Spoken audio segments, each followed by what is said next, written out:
And our first matter is a call to order. Here. Commissioner Liu, here on Zoom that wish to speak to.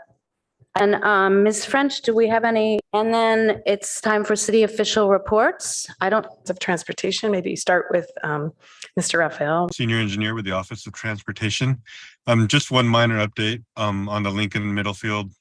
We have as a result, some improvements to that. It's still up and running, and we are still city's webpage, the project webpage.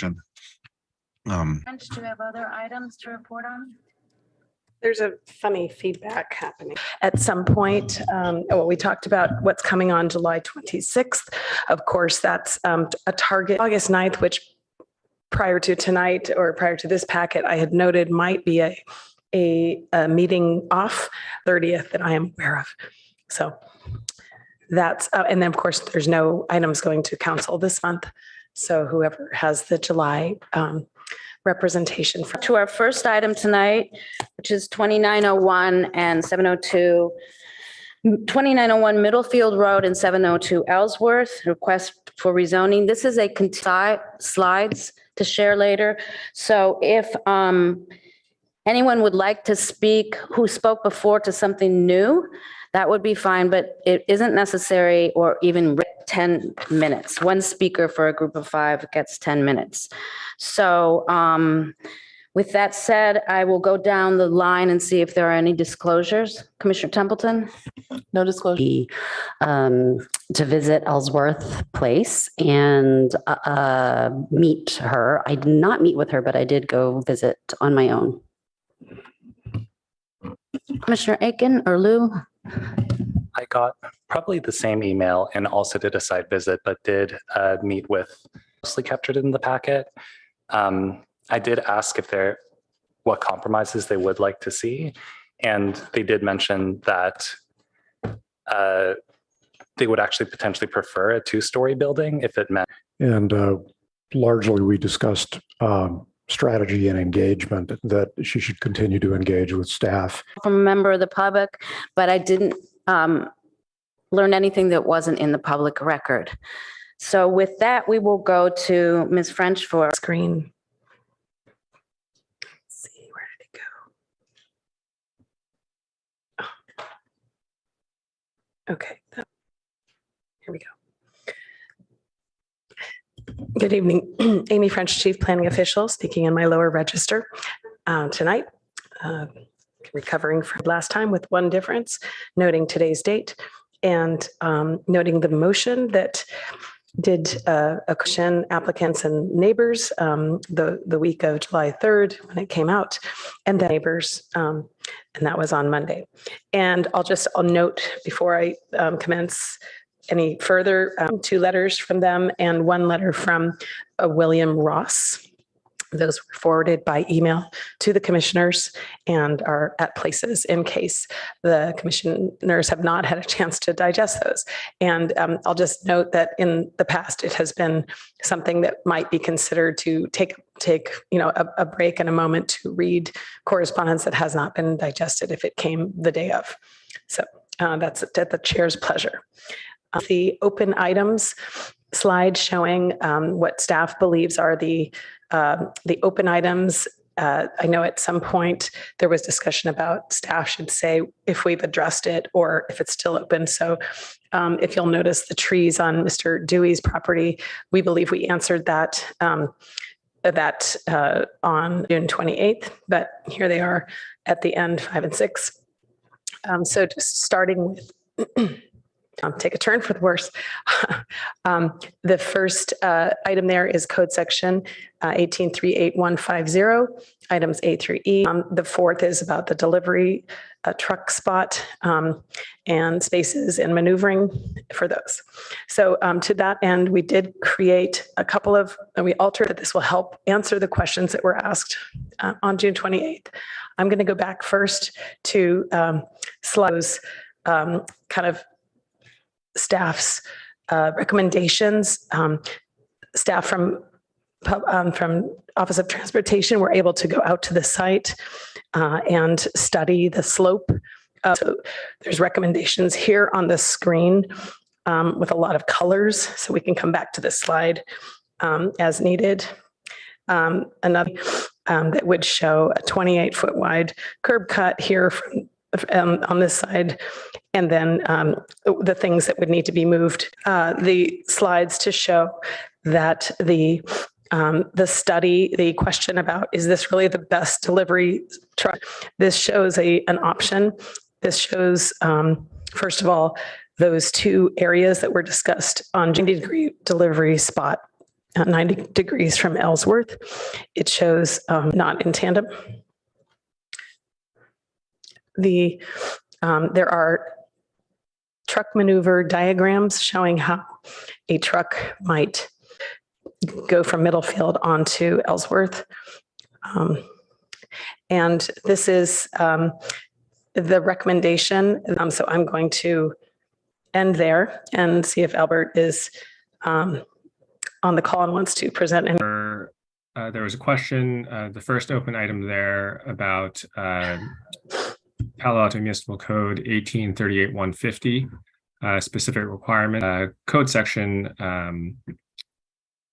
what implications does it have for this property and this application? So section 1838-150 provides for PC ordinance, and in the past and our ongoing application of this section is that the council may choose to exceed or deviate from that code section was adopted by ordinance, and so the city council may, in a specific PC, choose to. Do you have comments on other issues? I think so. I should note, again, we have Garrett Sauls, who is on the call, as well as members of the transportation staff, and regarding this site visit that was undertaken between meetings and the results of that. So we received this afternoon. We could maybe do that after we hear from the public and the applicant, because it'll kind of, if they have any clarifying questions at this time for staff. Hearing. And Ms. Dowd, I received one speaker card from William Ross, who's here in person. so just, Yes, just one and no hands on Zoom. Mr. Ross?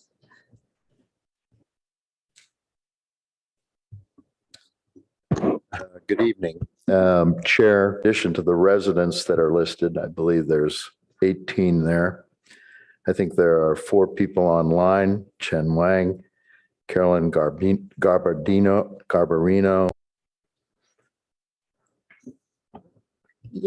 Yeah, I see that. Thank you very much. I'm going to raise and parallel the issues that I've set forth in my written communication on behalf of the residences. Note preliminarily that the regulations, which are the basis for a PC determination before you, and it refers to the analysis that has to be accomplished by staff after an application is made, which also complete or inaccurate representations set forth in the record before you see, and the buyer. I'd note in the communication that there's an inconsistency proposed ordinance as to who the owners are. I would respectfully suggest that that's reflective of the balance of the record, that there's either required. I think the first one that I'd start with is 18.38.060C. The specific part that I think is different from all the other type of land use approvals that come before you is this section in the municipal code requires, as a charter city, the city has chosen not to indicate that they would require consistency of land use approvals with the comprehensive plan, which is your general plan, right? Let's think, if you go through them, the staff report from your last commission and the staff report for this commission meeting with respect to that information that was furnished 72 hours before this hearing. I think that relates to this issue of boiler, right?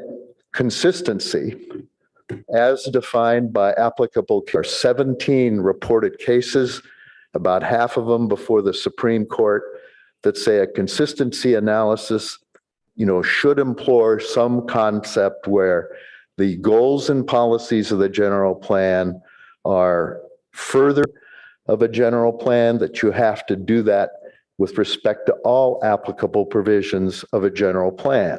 A consistency analysis is a substantial land use, some policies in the comprehensive plan as the proposed ordinance does. That's not an analysis, right? So for this to go forward, that analysis would have been, and again, we're not talking about something that's new to the concept of land use in California. I looked right before the hearing, and I think the first lack of compliance with the provisions in the PC regulations before you. Next basis is the specific requirements that are set forth. And I note the extensive communication of adjacent residents constitutes substantial evidence, substantial evidence as to the analysis, right? So are there other areas that aren't analyzed? Yeah, there are. The application itself triggers, contained in the record before you, there's an email from an administrative clerk at the Santa. It also has the use of the word shall. And that obligation is an obligation of staff. Is it evident from the application? It certainly is. It's within 50 feet of a designated stream bed. It doesn't matter that it's a confined channel. So another specific mandatory section for PC regulation is not analyzed. Let's look at the CEQA exemption. I set it forth in the letter. It's stated in both staff have to have a stable project description. It's a general plan. I've set forth in the communication, and I'll say it here publicly, or hand it. They're both authorized to apply for a PC amendment. Is there an error? If there were an error, I would think there would be a full attorney. I'd be advancing. The zoning state sheets itself say it's not to be relied on. But if it's an error, then why weren't the immunities raised by the city attorney's office? Again, the testimony of the residents constitutes substantial evidence, and there's a case cited, right? The Salmon case where CEQA guideline section 15300.2, that exemption fails. I also believe at the screening application in this matter, one of the council members said, I'm aware of traffic access. The exemption's not applicable. Staff should perform an initial study and an analysis. So keeping again within the 10-minute time frame, there are mandatory duties that haven't been complied with in the analysis of this. And finally, there's this issue, if you look at the PRA request response, this seems to branch, communicates directly with Kara Silver, the former deputy city attorney.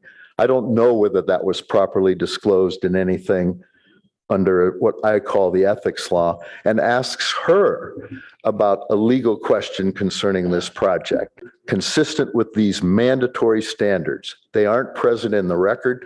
I think your commission should deny the application. Thank you. If there are questions, I'd be available to respond. Oh, sorry. Well, Ken Hayes, but it's if he gets a rebuttal. I know that's what I was going to say. So please come forward for your rebuttal. Just make sure we can hear you. Ken Hayes with Hayes Group Architects. Good evening, Chair Suma, members of the commission. I'm here tonight with my client, Richard Dewey, RLD Land, the owner of 2901 Middlefield. Steinmetz, our counsel with Jorgensen, Siegel, McClure, and Flagel.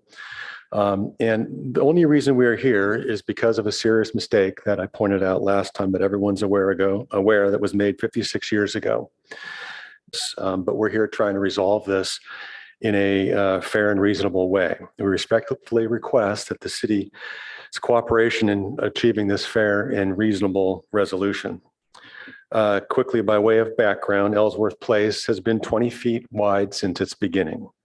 Place by increasing the width of Ellsworth Place by 4 feet for the first 35 to 40 feet of the length of Ellsworth Place through a combination of dedicating a portion of the 2901 Middlefield property and a portion of the 702 Ellsworth property. And we plan on matching the paving of Ellsworth Place in those two extensions.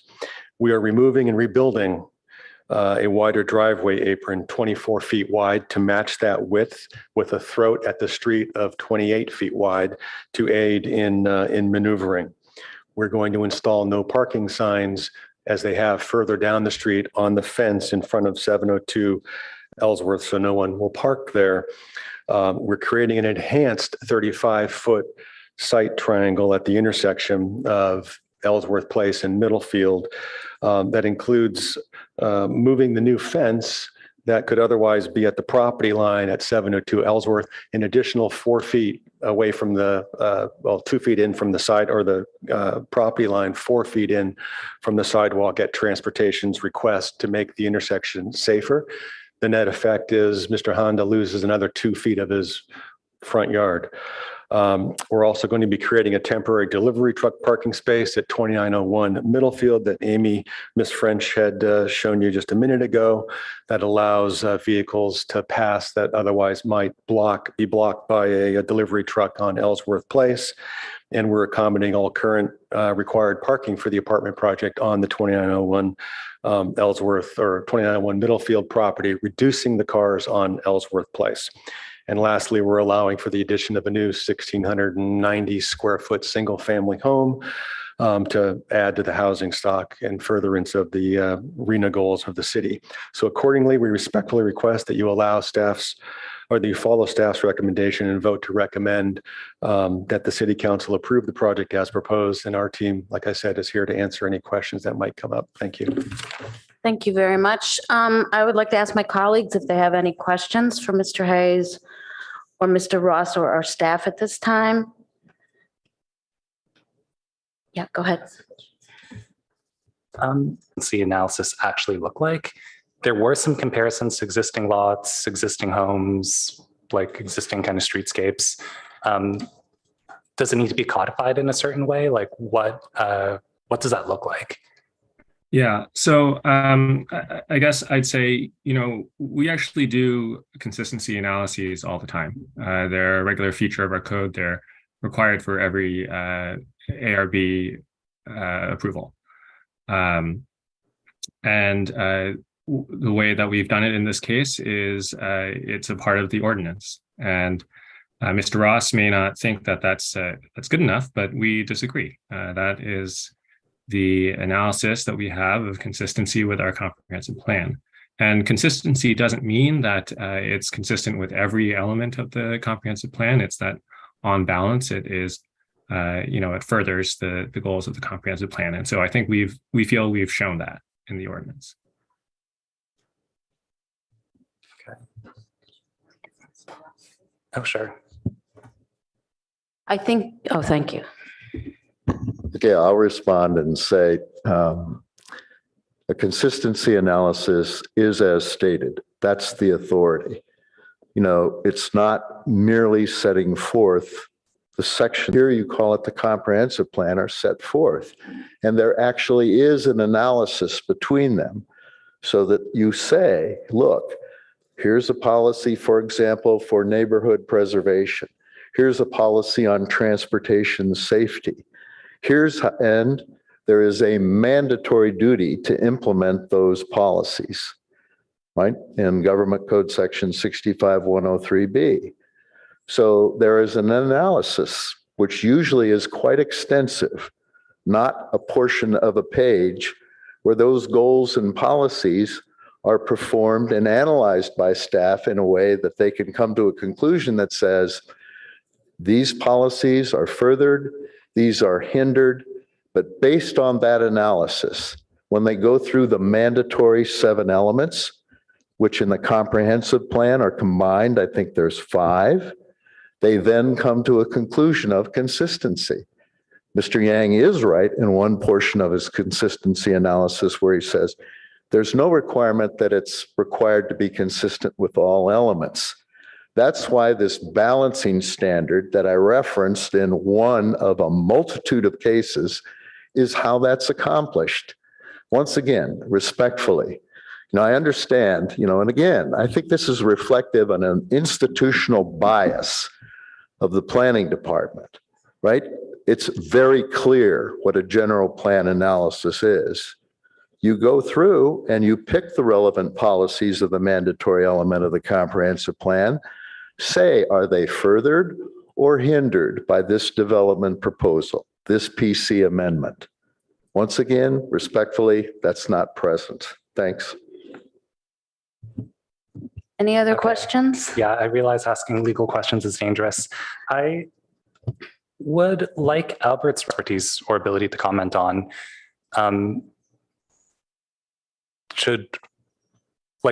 does anything bad happen if we just make our recommendation and then the legal issues are sorted out offline? Yeah, our opinion is you have. Thank you. Commissioner Aiken? I have 2 questions. The first, the widening and other changes at the entrance to Ellsworth from Middlefield will improve safety over what exists today.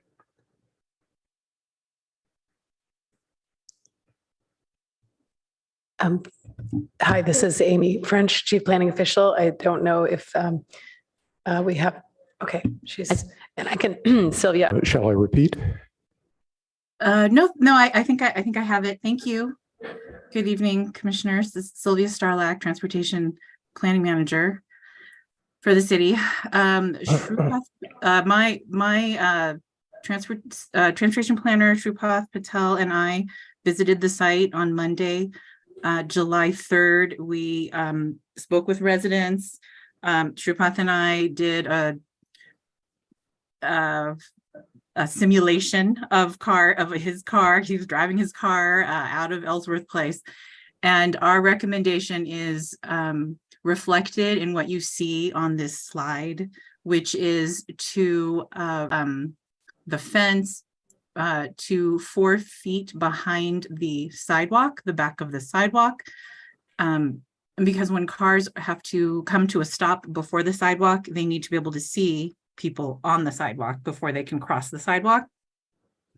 We've also reached out to Valley Water to eliminate the vegetation that is overgrown at the corner of their site at the creek. And I think, and the driveway widening will allow for an easier turn for vehicles when a car is at the exit.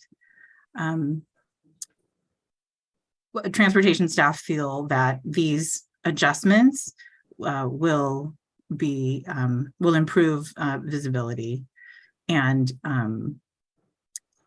yeah, the ability for people to get in and out easier. Okay, so this, in Office of Transportation's opinion, this is an improvement in safety at that entrance. Yes. Okay. The second question is possibly for Mr. Hayes, possibly for Mr. Dewey, I'm not sure, or Mr. Zhu.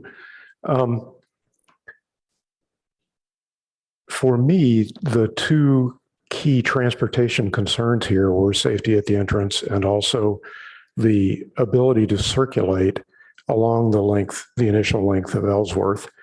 And given that we're taking width away from Ellsworth, it seemed to me that perhaps the only way to restore that functionality was to increase the width.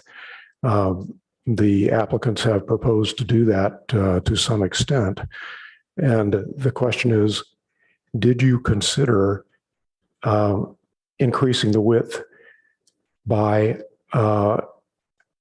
undertaking other changes? For example, as I walked the site, it seemed to me that relocating the power pole next to the one that's closest to Middlefield on Ellsworth Place could buy you as much as a 9-foot width increase.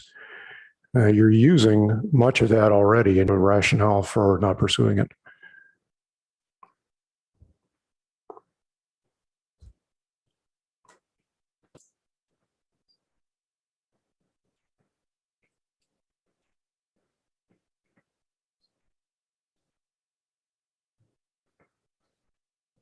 So we looked at the power pole quite closely. We tried to get a hold of Palo Alto Utilities. Probably, I don't know. I probably have a half a dozen emails to them with no response. But that pole is sort of the end pole. It has guy wires that come down that help counteract the forces of the line of power that strings entirely down Ellsworth. So based on that, we just figured it's not going to be possible or within the sort of the means of the project.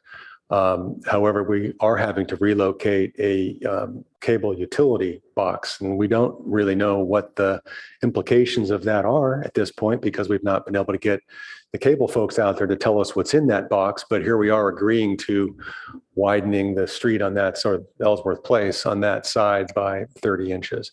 I believe Hexagon's original report or review states that Ellsworth Place is, in their mind, wide enough as it is to allow 2 cars to pass. Now, I know we have testimony from those that live there that say that it's not. And so we're trying to work with their concerns and provide a wider width. And so we're going as far as we can go to the guy wires on our side, but Mr. Handa is continuing the 18 inches on his side to where his walkway intersects Ellsworth Place. Does that answer your question? Mostly, yes. I really do appreciate the flexibility that has been. That's right. I didn't mention that. Yeah, as well as the guy wires for supporting the pole string. And if I may, I'm Camus Steinmetz, legal counsel to the 2901 Middlefield applicant. Just to correct for the record, I think you mentioned there would be a reduction in the width of Ellsworth Place. And just for the record that the width is 20 feet, there will be an increase in the width, the proposed increase. And the apparent extra width is a private parcel that's private. People were using the parking lot for passing and circulation purposes. So I'm interested. Property manager that's been on the site for 6 years or more, that he has not seen any use of that space for circulation or passing. And that's in our letter that we submitted in the record. Thank you. That's it for the moment. Thank you. She there? Ms. Starluck, are you still with us? Yes, I'm here. Hello. So you had mentioned in response to Commissioner Aiken that you believe that there is an improvement in the current state where there's a parking lot, or over the current plan prior to your, okay. And what's your assessment in safety relative to the current state? Status quo, if nothing were done.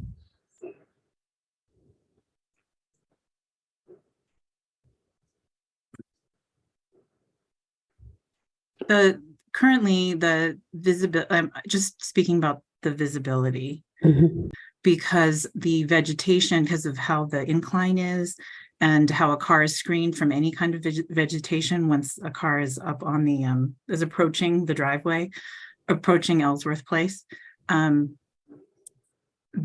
valley water vegetation and the vegetation that currently exists on the site and in the planter strip actually screen an exiting. I have another question about the site triangle and speeds of the road. And this is a little bit of a follow-on question to one that was asked by, I can't remember which commissioner at the last PTC meeting when this item was discussed, when somebody had asked, the site triangle, the grade of the intersection is all the same. And this particular situation is a little bit unique because Ellsworth slopes down from Middlefield, as well as Middlefield itself is sloping at that or very close to that intersection. And then in addition, when I did my own site visit there, the city has installed those little radar meters, whatever, telling people to slow down because that section of Middlefield has people drivers traveling very, very quickly. So, it blinks slow down at you and then flashes what speed. So ask you with respect to what implication does that have for what the site triangle should be if cars are traveling at 40 miles an hour sometimes? And also if there's this, the intersection is not necessarily at grade. So those signs are called speed feedback signs. Okay. Sorry, thank you for the technical term. Speed exists up and down Middlefield, so it's not unique to this location. The site triangles, that analysis does assume that everybody's at the same grade. And that was why going to the site and seeing it for ourselves was important. There's always an element of engineering discretion, and context sensitivity when you do something like this. So that is why our recommendation or our suggestion was to drawing. Thank you. Commissioner Templeton? Thank you. So first of all, thank you, Ms. Starlack, for being present to answer our questions today. It's very helpful to hear from you. I had an experience this weekend where I went to a friend's property that was outside of Palo Alto and had a very long driveway off of a major road. And as I was pulling up to pick up my daughter, I saw a delivery vehicle there. And so I was, of course, thinking about this project and watched what they did. And they didn't go onto the private property. They parked in front of, but alongside what would be the equivalent here of Middlefield. And as we talk about the delivery process here, I definitely don't want that, right? We don't want the delivery trucks blocking Middlefield. But also we heard from people last meeting that were describing the number of small children that play at that intersection. For better or for worse, what they should or shouldn't is not for me to say. But if we do have delivery vehicles circulating there, and our proposal is that we have them pull in and then pull back out for turning around purposes, I'm wondering if you could bring that up, that'd be great. Thank you, Ms. French. I'm wondering if this is optimal, given that isn't that possible to drive through to Sutter instead of turning around if they turn in to where you have the green space on the design? Is that possible to go through? I guess depends on the truck. Well, nonetheless, just while you bring that up, the delivery person was able to traverse the length of the driveway that's longer than this road and drop off the package. So I think, yes, I would be hopeful that we could find a positive forward direction. Most delivery vehicles prefer that just for safety reasons, rather than requiring them to back up. That's a side note. It's not a deal breaker here for me, but that is what I'm, as far as safety is concerned, recommending for you guys. So to have a circulation that's forward. Regarding the safety improvements at Ellsworth and Middlefield, I'm satisfied with what has been proposed here. I've driven the area. I don't find that the slope then again, I grew up in a hillier place, but I'm not too worried about the slope. The slopes intersect.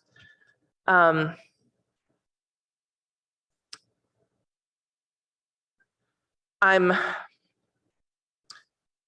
interested in reading the letters more thoroughly before making more comments on the zoning question. But as far as the feedback that we had for you last time, I really appreciate you putting together these responses. Thank you. Commissioner Chang? Thanks again. I had one more question for Councillor Yang. So I had read in some of the public comments, but didn't actually manage to find the old PC to which the more current PC refers to, but had read that the current PC says that the old PC stays in effect except for whatever the current PC overrides, and that the old PC had intended originally to widen Ellsworth. So I wanted to ask, what's the city's, and yet, we the city seem to have forgotten that this PC existed. So what is the city's obligation to do to task? If my question is Yeah. So that older PC is PC 1810. Yes. And it doesn't say very much. It shows that the land shown in the development plan attached here too is rezoned as PC, and the development plan is approved, subject to the condition that the driveway to Middlefield Road be modified. So then you would look at the development plan that's attached to see, well, how did that driveway look? And unfortunately, it's completely illegible at this point. We have a scanned document where you just cannot really see anything. So we don't know Yeah. is the answer. Okay. Thanks. Commissioner Liu? I had just a couple more questions about the intersection for Ms. Starlack. So you mentioned the site visibility was 35 feet. Was that before the modifications in the latest proposal since we saw this last time? So I might need your help, Shripath, for this. I mean, I think the analysis was done, but but I don't think it was done on site. Yeah. Good evening, Commissioners. Shrupat here from Office of Transportation. So 35 site visibility has to more do with the fence height, I think. So, but I would note that in general, if there was no grade, then in normal scenarios, we allow fence which are like less than 3 feet in height. So that's what Office of Transportation recommended in the previous plans also, and the fence was proposed 3 feet in height on Middlefield frontage and also 35 feet long on Ellsworth Place. But because of this grade, then there's additional recommendation from Office of Transportation to put the fence 4 feet back. So that way, stop sign will be the fence will be 4 feet back from the stop line. So that will increase the visibility for Middlefield vehicles and also Ellsworth Place. That the fence won't fall on that visibility triangle, and the traffic going, I think, northbound on Middlefield will be able to see the car or other vehicles easily, because the fence are already like 4 feet back from the stop line. Okay, got it. So basically the sight line was 35 feet, but the incline in practice makes it a little bit less, but then the moving the fence makes it a little bit more again. So on balance, we're still in a reasonable ballpark. Okay. So as I said earlier, 35 feet is more about like driveway and fence, but there is another side distance called stopping side distance. So I think in the transportation study done by Hexagon, they have also mentioned that is based on the speed on the main street, and basically based on the street. I think highway design manuals have more guidelines that if there is no grade in the discussion, then based on the speeds, stopping sight distance could be anywhere between like 100 feet to 250 feet. So that provides major street traffic to make required actions if they see the cars coming out of the crossing street or like for making right or left. So, but as I said earlier, like now with the fence is already back from the stop, 4 feet back from the stop line, vehicles exiting on Ellsworth Place are required to stop before they make left or right. And then after they see the Middlefield Road is clear, and then the driver should make call to move a little bit forward, and they can go on the sidewalk or driveway road. And then after that, once they check back on the Middlefield Road, and then they should make left or right. That's how the driver behavior when they're crossing major street. Okay, thank you. Thank you. I really want to sincerely thank everybody who came here today, especially is opposed to how our city typically does things. So I don't think we can resolve all of that. It's all 13 properties on Ellsworth Street, plus Mr. Dewey and Mr. Handa. I will note that it seems what happens over time, but I did want to mention a couple of things that I have heard from the representatives of Ellsworth residents. And that is that that is a benefit. It's great that everybody has them because that's not a problem then. And I also wanted to say that I don't know if we can assume it was all 56 years. The first time I ever heard about this project was, because of a neighborhood association that I sometimes attend the meetings of, the 1967, I don't mean the year 1810. I mean the earlier and the latter ordinances, and they were available. I mean, old ordinances like that don't have all the detail in them that we have now. So sometimes we have to kind of assume what the intention was, I believe. So I'm not sure we're going to solve. The issue becomes irrelevant because we can control the setbacks and those other issues since everyone's easements are intact. So I don't think we need to worry about that because we can read them as Ms. French mentioned. Would my colleagues like to take 10 minutes to read them, or would you just like to proceed? That's good, or? Okay, so we are going to take a 10-minute break so we can give your hard work the thoughtful review it deserves, or at least a quick 10-minute review, and we will be back.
So do I have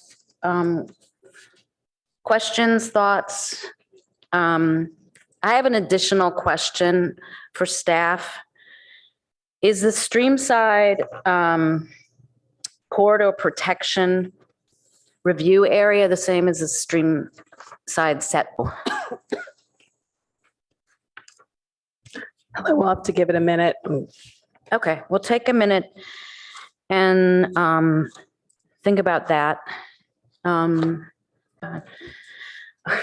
Sorry, Commissioner Chang. I'll start with comments. So I should just say that I wasn't here at the last meeting, but I did spend 5 hours watching the video. So I'm fully up to speed, and I spent even longer reading everything. And I just wanted to say a couple of things. The city, that there was an error on a map, and the map says, you know, don't rely on this to make your, but even though that's the case, there's a lot of reasons that the neighborhood's very unhappy with this. So I'm hoping that there's a way to find a compromise here. At the same time, we as the commission are tasked with making sure that a PC shall be compatible with existing and potential uses. So there's the current uses in PCs. And we also often say up here on the dais that safety is paramount. And so I want to make sure that we walk the talk, particularly because there's a school across the street. The Winter Lodge is right next door. There's a yoga studio on the other side. Kim Grant Tennis is there.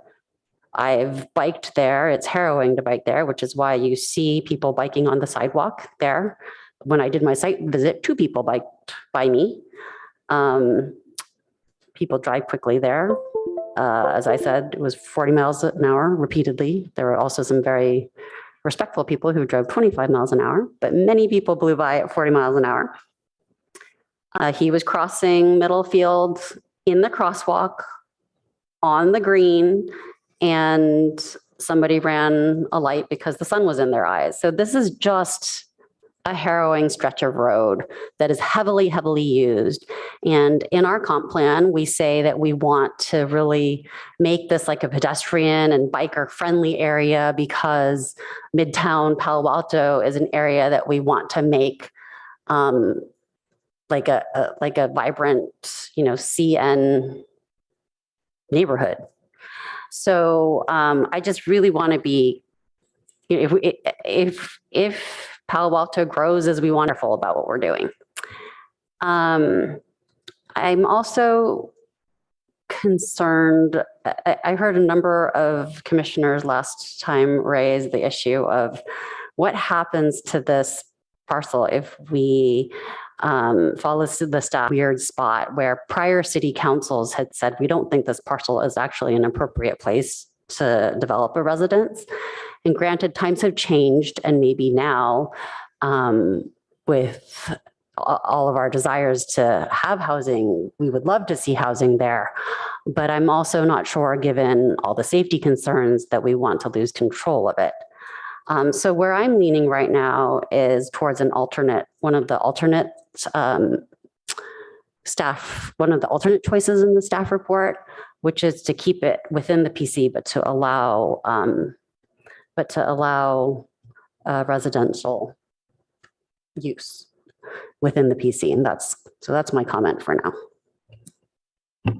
Commissioner Templeton. Thank you.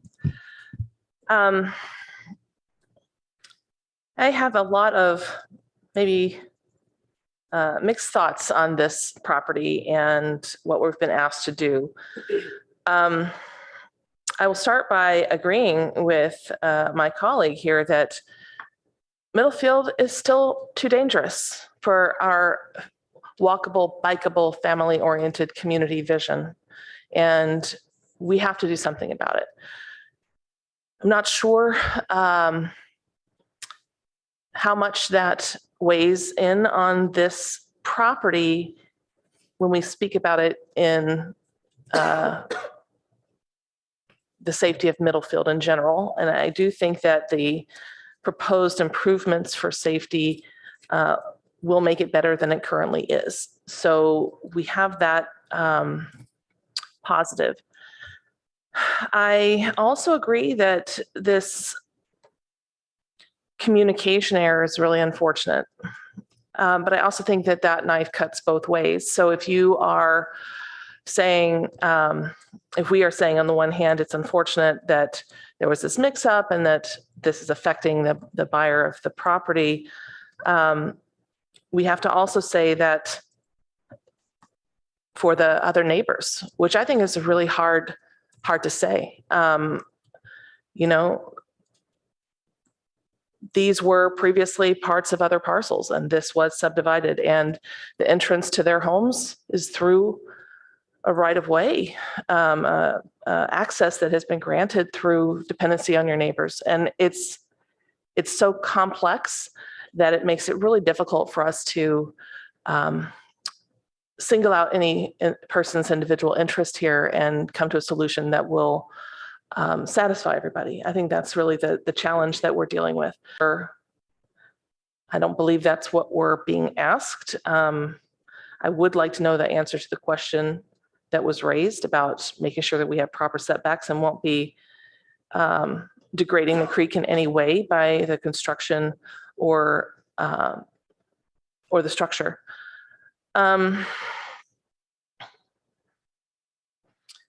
How I'm leaning, my leaning at this point is, I think a lot of compromises and concessions have been offered by the applicant that meet the needs of the residents of Ellsworth, that will improve the safety of their street and their community, and will provide an opportunity to bring another unit online. So how do we do that? Do we do that through breaking out the R1 out of the PC, or do we keep it included? I feel if we don't feel the need to control those or put the whole neighborhood on a PC, then I'm not sure why we'd want to do it for this particular property. So those are some thoughts from me at this point. Thank you. Mr. Yang? Yeah, I just wanted to address an issue that had come up in both Vice Chair Chang and Commissioner Templeton's comments on, you know, the idea of losing control if this is zoned as R1. One mechanism we could use is to require a deed restriction be recorded on this property that includes, you know, the conditions that we would be interested in preserving. Like the fence location and fence height, and keeping the vegetation clear, as well as the expanded pavement width. So that is one tool we could use that could be paired with an R1 zoning if that's the direction the commission wanted to go. I just wanted to mention that because this idea of losing control have been mentioned a few times. Very helpful. Thank you. Thank you. Then I'll go to Commissioner Aiken. That's a good segue property. And if I understand the PC process correctly, one significant advantage of sticking with PC in this case would be that we have a set of plans which we believe are acceptable to all the parties that have a stake in the decision.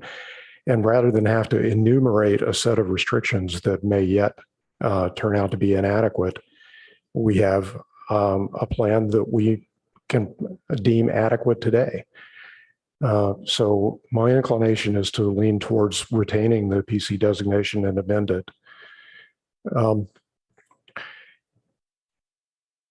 a general issue, this is taking place in the context of changes in state policy that reduce the viability of private vehicles in almost all contexts, and so far haven't provided adequate alternatives. So this kind of problem is going to come before us again and again as parking disappears, for example. I think of the folks who live on Sutter who are going to deal with the spillover from at least guest parking, if not delivery parking, because we've made it more difficult for those things to happen on Ellsworth. Repeat this enough times and you have a serious cumulative impact. Nevertheless, for me, I think this proposal has crossed the line from something I was not willing to accept to a compromise that I could. So that's where I'm feeling at the moment. Thank you. Commissioner Liu? A quick question for Albert. Is there, what are the practical differences between a deed restriction and a PC zoning? Just for whatever motion we make tonight.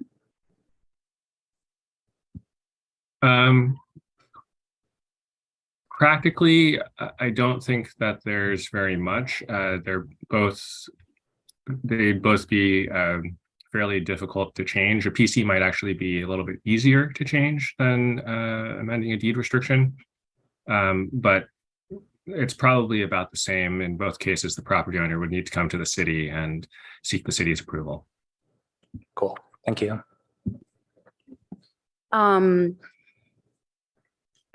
Ms. French, did you have the answer to the stream side setback? Or do you need more time? Yes. So there was a little bit of confusion as to whether you had said streamside protection corridor, which is the title of a section of the code, versus the other, which is the streamside, what is it called? Streamside review area. So, I mean, the protection area is not 50 feet, if that was the intent of your question. I don't know if it was. I was looking for the setback, which I thought was 20 feet from either the toe of the bank or some calculation of top or toe angle. of bank, depending. And the channelized creek is not as much of a concern because this is a channelized creek. Yes. But so there is some discretion given to the Public Works Director on these matters. I see Mr. Sauls, maybe he had something to add. I'm just popping in, turning my camera on and off. Don't worry about me. It relates to the geotechnical slope stability analysis. What Ms. French is identifying is correct. There are possibilities for individuals to still develop within those streamside protection areas, provided there's the geotechnical analysis that demonstrates the impact won't impact that slope stability protection area. And with channelized creek, forces impacting the stability of their channelized, concrete wall. So that's typically what they'll be looking for. So has there been any investigation into the soils and what would be required in this case of a setback from the channelized stream is what I'm looking for, I guess. So the city rejected the building permit application that would have provided, because it wasn't R1 zoned. So that kind of thing would be reviewed at the building permit application phase for constructing a home. Okay, so that comes later in the process. Piling on to what Commissioner Egan just said, was there any evaluation of potential impacts on Sutter, or was that just not looked at all? I don't believe I remember seeing it in the traffic analysis. So impacts, circulation. Either way, CEQA, I guess, is circulation or parking. Well, and Albert might want to weigh in on that, but my understanding of CEQA is that circulation is a potential impact for the neighbors. But anyway, we feel that it will be fully parked at this time and in the future within 4 additional 702. And that restriction can certainly be lifted if we have a smaller footprint and go to a 2-story house, which I see as more desirable for everybody on Ellsworth getting along and still having more emptiness there because of the parking lot. And they had a situation 26 feet. That is the width that is supposed to serve, I think, up to 4 houses. The maximum is 32, and that's the number of houses that would be served would require that. But I have heard the Ellsworth people say that they would be satisfied with 26 feet. So I would be interested in seeing that done at this time. And that, in addition to the standard type of turning ratio or flare, whatever it's called, that the traffic engineers, and you really can't, I was there too in my car. Well, the first time I went, I parked on Sutter because it sounded dicey, but it's not scary or anything. But you can't really pull in and out. You can't have one person pulling out because it is less than our standard. So, and I would like to also establish setbacks for the house that allow the house 702 is kind of a mystery to me because it cannot be the regular corner lots situation in Palo Alto because it would take up too much of the lot. And that's one of the advantages of a PC in this situation is because we have an ability to, without going through a variance process, but I would almost think that the 24-foot setback from required special setback from Middlefield, a 20-foot setback from the stream, if in fact the toe or the angle, if that is required, the regular 6-foot side setback, since Ellsworth is the front, from 705. And I almost don't know what to say about the Ellsworth setbacks. I think it depends a little bit on the person building the property there, how close they want to be. I think that would, I think those are kind of my interests, but the PC does allow us to have more control over those things. For what I believe it's a substandard lot. So, but we don't have to solve all those issues of whether it's a substandard lot or whether it's private road, if we're keeping it all a PC and trying to find a really good solution that works for everyone. So those are my thoughts. I'm not sure who is next. Okay, Commissioner Chang. Councillor Yang about, so since the stream stability component is usually done, so I have a question about how we do a PC, because usually a PC is done with a specific set of plans, as I understand it, or at least that's what I gathered from watching the last PTC meeting recording. But it sounds like we don't know about the stream bank stability, soil stability. I'm not using the right technical terms here. So it's possible that that set of plans wouldn't work anyway. So how would we proceed in this situation?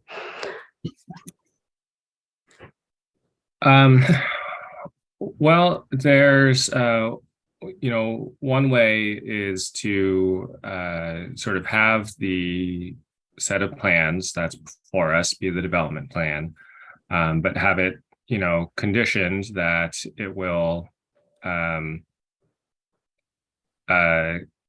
if necessary, it'll be modified to accommodate whatever, stream slope stability analysis that's performed. Okay. And then I guess it would depend on who you wanted to review that accommodation, that change. It could be Is it possible? I mean, where I'm sort of landing with this is I'm less interested in being prescriptive about the residents because I'm interested in the safety. I'm not interested in prescribing what somebody's house looks like. That's up to the resident. But I think that what the applicants have already been flexible with, we want to preserve some of that as well as some of the additional concerns of the neighbors. We want to preserve those things as well as some of what Chair Suma mentioned about as a city, we prescribe that the minimum width of a private street serving more than 4 residences is 26 feet. It's actually supposed to be 32, I think, is the minimum, but we can go with the director's discretion, we can go down to 26, I believe. So, so that all makes sense to me. But then doing so would require some significant rejiggering of plans. And I've heard from other commissioners that, gee, like a basement or like a second story might make sense here, whether it's up or down. And I don't know what makes sense. And we don't know with the soils. So I would rather be prescriptive about the intersection and the street than about the house. And so could I try and, well, I don't want to, I know that, right, I know there's other lights, but yes, I will wait. Yeah. So Yes. thank you. We'll go to Commissioner Templeton and then Commissioner Liu. Sorry, that's legacy. Oh, okay. Thank you so much. I appreciate your flexibility. So Mr. Yang, can you please speak to this 26-foot thread we have going on? Because that's surprising. And I want to make sure I understand exactly what it is from your perspective. We're talking about the street width. Do private streets need to be 26 feet wide? Yeah, so newly established, that doesn't apply here because we're not creating a new private street. There's an existing 20-foot wide private street, and there's not really a reasonable way of making it 32 feet or 26. Okay, thank you. And I read somewhere in a packet or a letter, I'm sorry, I don't recall, that this is being, the width that's being used is appropriate for a driveway. Is that correct?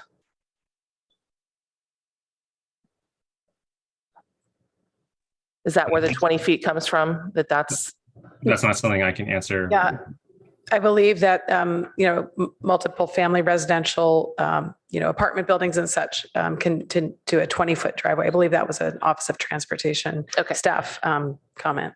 Thank you. I appreciate the minimum dimension for a two-way driveway is 20 feet. That is very helpful. So now we understand where the numbers are coming from and why it's not the same as the road or street numbers. Personally, just to, I don't know why we would make the road width so different at this property without also requiring all the other properties to expand.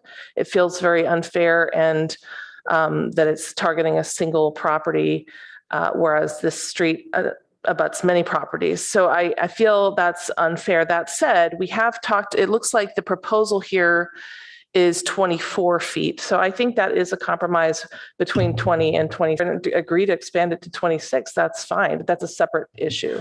Well, may I offer an observation on that? So we have a concept of grandfathering that is broadly across our municipal code. And I'm familiar with it. It is because, and we don't require people to come up to code or change things until they have an application or a demolition or they're going to rebuild something. And I think that's the reason why. And it may be kicking the can down the road a little, but we have an opportunity here, and we have two properties, 2901 and 702, that are going to have substantial benefits from allowing this PC change financially and maybe in other ways. I don't know what's, I don't know what's in their head about it, but certainly financially. And so I think it's reasonable, unless it is absolutely 100% impossible. And I know that utilities can be relocated. And I just think it's an opportunity. I think it's a great opportunity for 702 also to have a more spacious situation. I think it benefits them. And that's why we want to be flexible with that front Ellsworth setback, because I think they should have a great say in it. And it's absolutely fine. We may disagree on this. We're talking about 1 foot on either side, so it's not a major disagreement. My perspective is informed by that this is being treated as not a new road and historically as a driveway. And I know that's not how it's been used, but that's where the numbers have come from. So I'm satisfied with the current proposal because I think it comes very close to the desired width and is improving what is currently very narrow. So I agree with Commissioner Vice Chair Chang that I'm not exactly sure about the soil condition and what's going to be possible there. I'm nervous because it's on a creek side. That is this even going to be something that could have a basement at all, right? Or certainly serve the foundation of a 2-story home. And I would like to not prescribe that as well. As for, what other areas of compromise, I think I'm very satisfied with what has been offered because I think that's going to really improve the safety of the residents and their children and people who use the sidewalk because it will be expanded as well. So I'm very hopeful. Again, with the PC versus R1, PC is an option.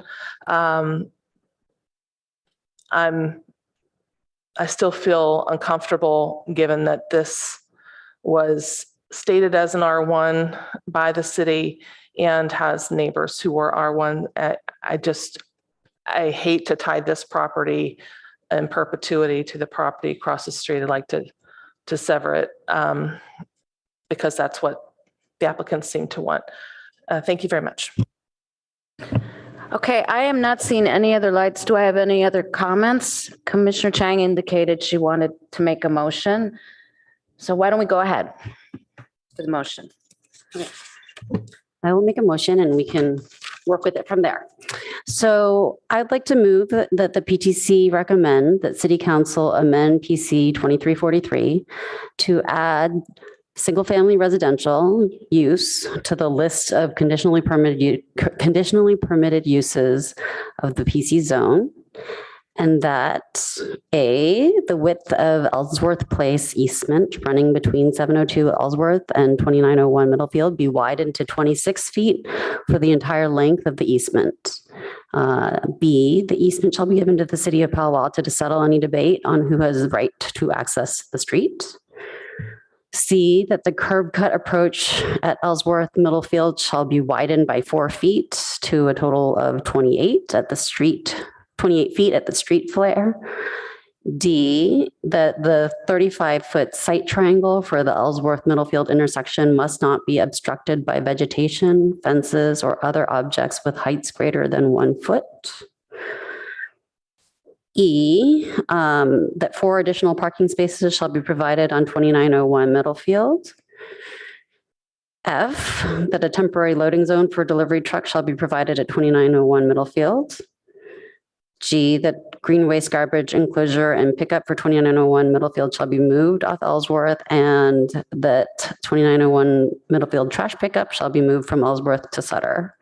And H, regarding setbacks, that the 24-foot special setback on Middlefield shall be observed.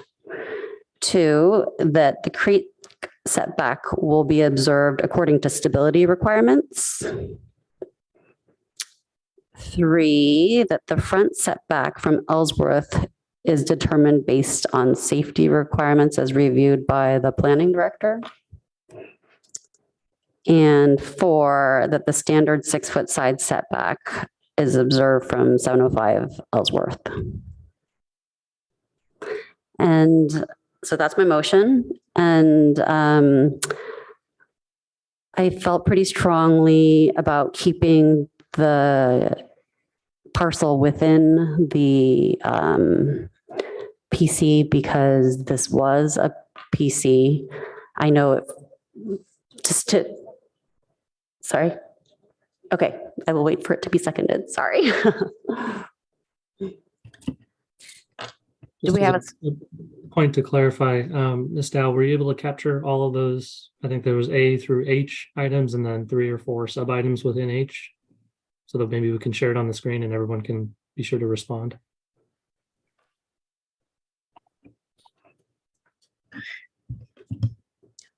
Yeah, there's one point that was mentioned. I want to make sure that what you said was 26 feet as opposed to the 24 feet. Because when it's widened from 24 feet, it gets to 28 feet at the curb. So do you mean 26 feet? So maybe it should be 26 to 30 at the curb then, I guess. I don't know what the right. that's what it would be if following the city standards. Yes, and 30 at the curb. Can I? As part of this motion, do we need to specify details like the asphalt or moving? Ask if, first of all, is this motion correct? It looks like there's a blank line. Is there something missing? I think there's things that are missing. So Yeah, so if you can correct the motion, and then I would ask staff to highlight the ones that are not part of the staff proposal. So we know the delta between what you were proposing and what she's proposing. So the width of the Ellsworth easement be widened to 26 feet. It's not specific to the length of that. Did you mean within that 35 feet site triangle? For the full 100 feet. I don't know if the parcel is exactly 100 feet, but for the full It length. is. Yeah.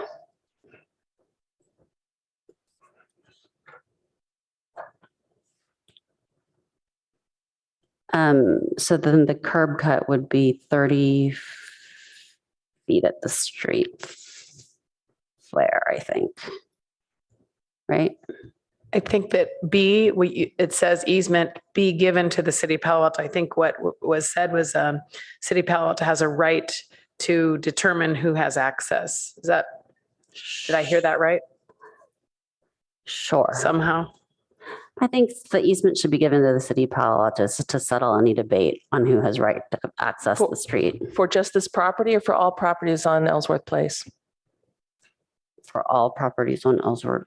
I mean, I don't know what the right issue is, but all the houses on Ellsworth Place need to be able to access this. I think I'm copying from, some language that was in somewhere in the packet. But for the length of the entire road? Yes. I'm sorry. We can't, the entire road's not before us here. It's just, we're only talking about that first 100 feet of that parcel. Say. Well, then maybe it's not necessary, but the whole the point. easement needs to be given to somebody.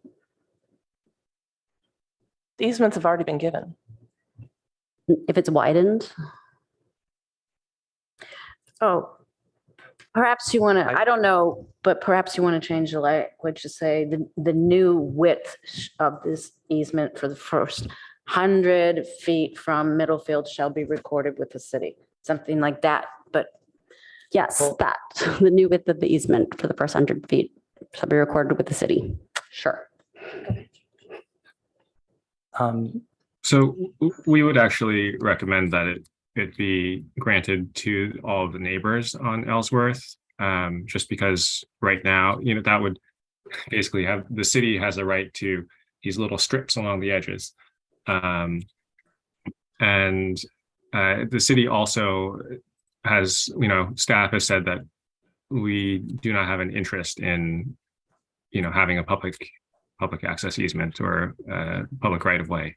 Great, thank you, Mr. Yang. Okay, let me check the other one's curb cut. So in the staff proposal, the road was 20 feet, but then I guess it wasn't an easement. It was adding 30 inches on Sutter and Yeah, we're starting with 20 feet and then we're adding 4 in 2 separate chunks. Right, because of the PC. While I'm all in favor of making it wider, I think we had the discussion with the applicant and it may be very difficult to make it wider. And that's not what's being proposed by the applicant. So I just wanted to be clear that that's what we're proposing.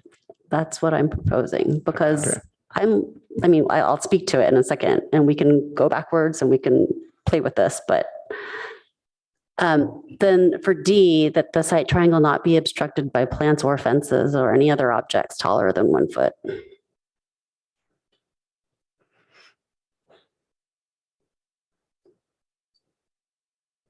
And then for E, that 4 additional parking spaces shall be provided on 2901 Middlefield.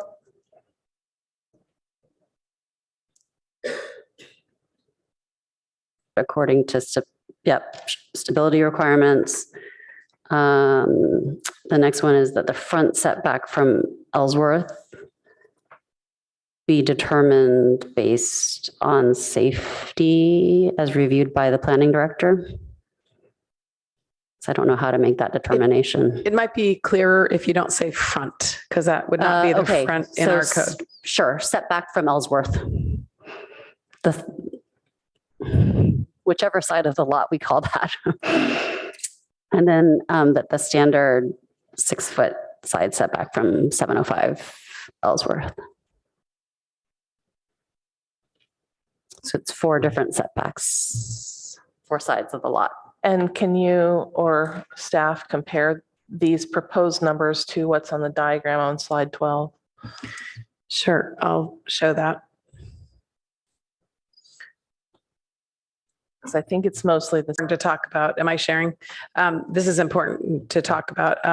So this is the property line, Mr. Handa's property, a setback from Ellsworth for safety. So if it's from this edge of the roadway to the house to meet the special setback on what we would call the front of the property here, because it's the shortest of the 4 lines.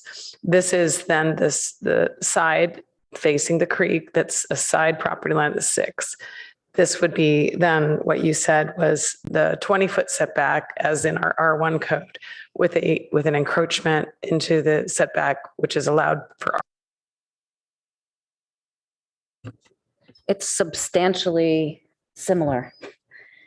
right. I just want to highlight the differences so that I can decide if to support it. Yes. Because of the widening. I was wondering if we are capturing what needs to be captured with regards to easements, and if I could ask myself if I can ask one of the members of Ellsworth to approach. Would Mr. Yang know that? Like, are you asking a legal question of a neighbor? No, I'm just asking if to make sure they're comfortable with the way that. I'm the applicant. Yes. So actually, Chair, have we had a second to the motion? Okay, I will second the motion. Thank you. Widening Ellsworth 26 feet.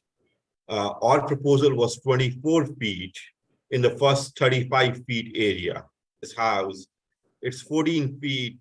I saw something saying 6 feet or something like that. It's 14 feet. And also with the garage, I think it's only 1 feet or something, whatever the code requires it to be. So I think there's a little confusion about what the front of the house is. So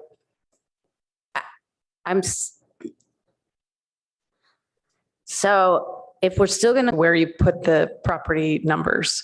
It's our code for at least R1 lots if it were a corner lot, that shortest line is the front lot line. And 6 foot is not more restrictive. I mean, he's not required to take it to 6 feet. So I think that it's because it seems a little confusing, but so I would still like to get an answer to that. Is that okay, Mr. Yang? Yes, and I would just add now that as well. Okay, thank you for that. So I would like to understand your question better. If you were asking how our easements work on our deeds? I was just, its width, if that should happen, is sufficient from your point of view.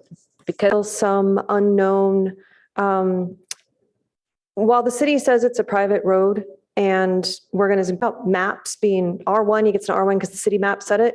Do we get a public road because the county maps say it? And so is that what we're starting with here? Foot strip that used to be attached to it. And all of our easements go over that. And so this is sufficient for that, but it still doesn't establish road ownership. And so an not get the same benefits that Honda is getting, even though they own the road too across from their property. So there's a lot of ambiguity about the street itself, and the 0.6-foot easement would be sufficient over the 100 feet to start from for now. And then we can establish road ownership for the rest of Ellsworth Place later, because it is an issue. Yes, and I understand that the neighbors are very PC amendment. So thank you so much. Okay, hold on. You only, The fence, the temporary fence was pushed back and it was at about the 24-foot line and it kept getting hit by trucks. And you can see it on the photos where it was dented in the center and that was being pushed back. So that's why I was looking at the codes and saying, okay, that's the minimum, just using a code. It's not me making this up. That answer, I think 24 is too narrow. it doesn't quite answer because some of the property hasn't been paved yet. So that's why it's confusing. So you're talking about the current status, not the proposed status. But thank you. I got it. Thank you. Safety issue over there because on the drawings of the. Thank you very much. Thank you. I think we. I don't know. Richard, do you want to go fast or can I go fast? Yeah, go ahead. And this is Ken. Okay, we were proposing there. So it's deemed as safe as is, the way it is 20 feet. All other neighbors have 20, Mr. Dewey's side as whatever restriction or whatever, I don't know, wherever this red line is. That's the proposal. And what does that mean? Does that mean that I need to give more land to the street? That's one clarification. Minimum 26 feet if a new subdivision is being proposed. And once again, I want, really being very generous here, offering that extra 4 feet in the first, I don't know. So Mr. Handa makes a good point, and we concur with that 24 feet seems to be sufficient. And we looked at it. Let's say you got rid of the power pole that runs down Ellsworth, needs a counteracting force to keep that. If that pole is removed, where does that counteracting force come from? Because the physics don't and any possibility of providing a place for the trucks to turn around. Roadway wider is that it becomes an access easement, the 2,000 square foot, 20 by 100 foot Ellsworth Place access easement from Mr. 3 feet on his house. The last point I wanted to make was I think there needs to be a clarification also in your motion. I believe I heard you say, so you don't have a yard, so somebody can walk off a middle field into my backyard. Is your light on, Commissioner Templeton? I want to hear Vice Chair. So if we start from what should have happened is this proposed R1 parcel should have issues here. And the city had widened the street. And so that's what should have been done. There wouldn't have been whether a house can actually be built there because we're not sure what the soil stability is. So that's why I started with 26, looking at 2 feet serving this number of residences. It's supposed, like 26 is a bare minimum and only in several circumstances, which even though a number of people have said this is safe, there's in the record, there have been complaints from the neighbors long before the ideal doable. We can't make it 32 here. So that would be the ideal situation that's doable here. Now, I don't know if it is actually doable given the I'm not familiar enough with it all, but that's why I started there. There was simply because the map didn't properly reflect the ordinance. So that's why I started with this. Now, whether this is doable, I mean, maybe we need to modify some things. And I would be interested to hear what my fellow commissioners say about whether moving the fence 4 feet back and keeping it in this particular situation. So I can't be the judge here. But it sounds like transportation has said that should be sufficient there. For me to be the judge of that.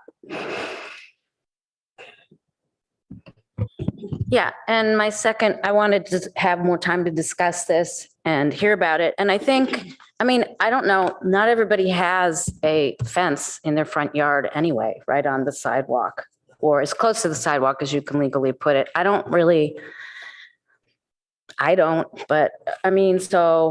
I have a weird corner lot situation with a private road. So anyway, we were almost 60 years.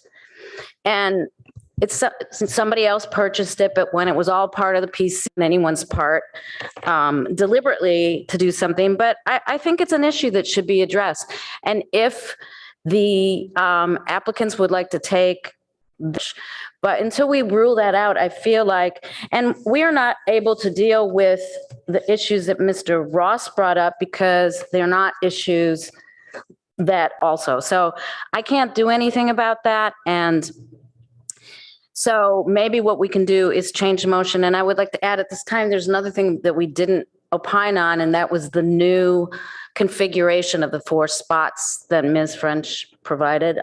Whether I see that I have another light. Mr. Commissioner Liu? Oh. Sorry, me or Carrie? You can go. Okay.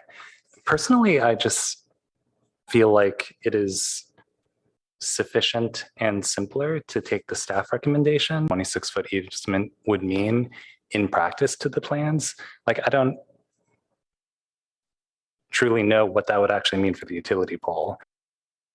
To me, it feels like it introduces complexity, and I would personally prefer a motion that is aligned with slide 12 in the staff. Motion and giving us a chance to have something to react to. I know it's hard to go first, and hats off to you.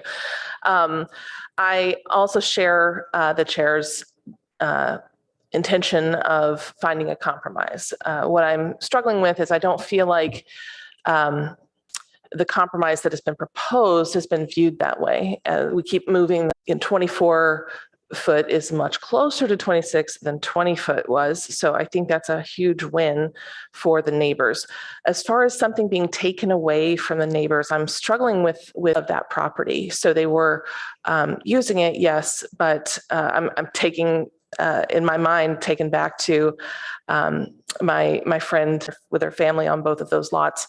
One of them was sold and turned into a home.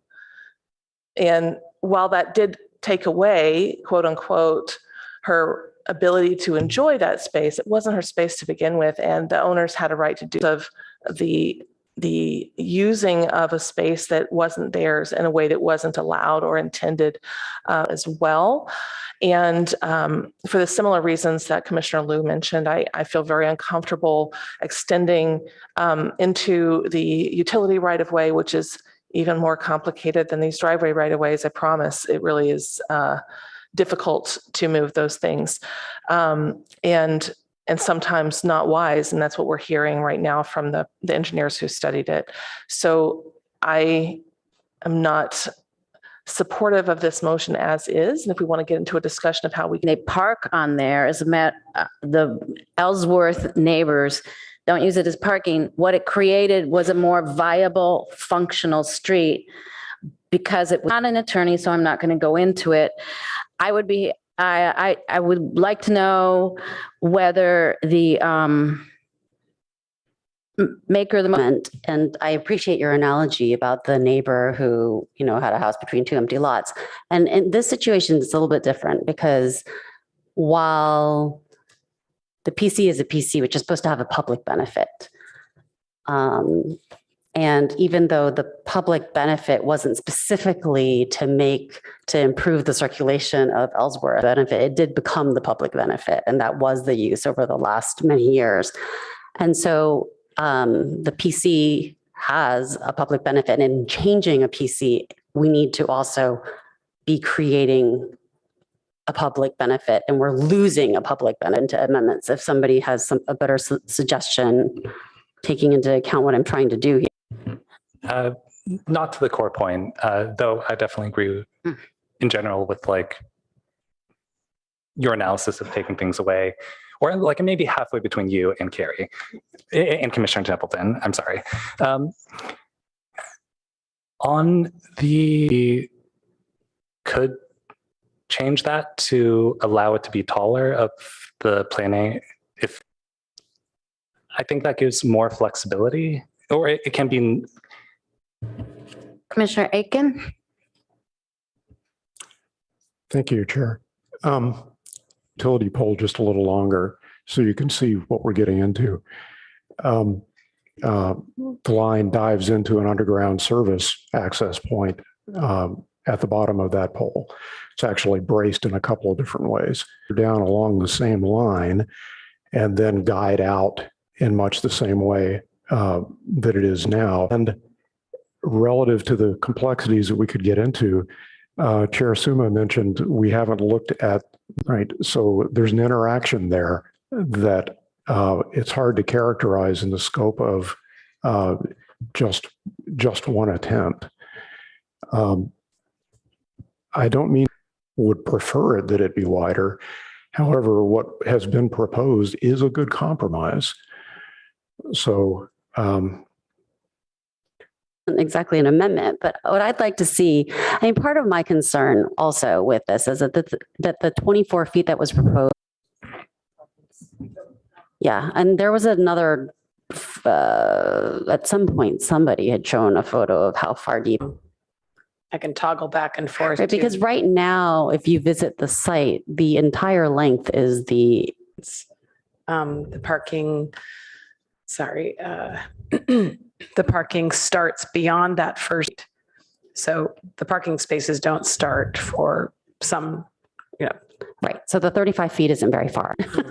I'm going to share the screen that shows. So the 35-foot site. 24-foot width was proposed to go further back than the site triangle, I think. Yeah, how deep is the red block? To here, the extension. Because of the guide wire. Because of the guide wire and the pole. And then this is where the proposed space was going to. I think it's 35 feet, if I understood. She said it's correctly. more than 35 feet, much more. This here? No, please go to slide 12. The red block stops. Okay, so how deep is it from the front of the property line? Well, the property line is right here. I think it's more than 50. Well, the whole thing is 100, so it's less than half. Okay, so all the way to the sidewalk, the back of sidewalk. So it stops. Here's the property. But it's not as deep on the other side. It's a few feet short on the other side because of the pole. Yes, I'll go back to this diagram. Being wide enough, especially given the neighbors' concerns about where the fence was. So I don't know what to do. It's currently wide enough. Like, we'll have this paved extra part. We're talking about adding 4 feet. You mean the other side? We're talking about adding 4. The other side. If I understood correctly, when the fence was there, it was 24 width. Can you ask them in the mic? So can you clarify that the sort of reddish brown? This is 30 inches wide until you get to the guy wire. This is 18 inches wide until you get to the walkway. To increase the width to 26 from 24, just in the area that's already being increased to 24. You can see if they say this to their clients. But 2 out of 26 is, something like that's where it's a significant amount. Okay. So maybe that's what we May need I to do. make a suggestion in the form of an amendment that we amend it to read to increase the width to 26 in the distances that are being currently weeks, whatever is a standard, and also to represent this stuff so people on Ellsworth, everybody can experience it instead of information. So I think we might be able to resolve some of these issues if people could see what it felt like by using a story pole type of thing. Right. And also we could mark the site triangles and the 3-foot requested fence. Leave that up for 6 weeks or in it in a motion this evening. With if I may, with qualification, I don't think we want to put story poles to block the triangles. I think that would want to be what it's going to look like and see if it serves the role of the best compromise we can make. Would that be? Yeah, I think that's a great idea. Okay. Accepted. Accepted. Okay.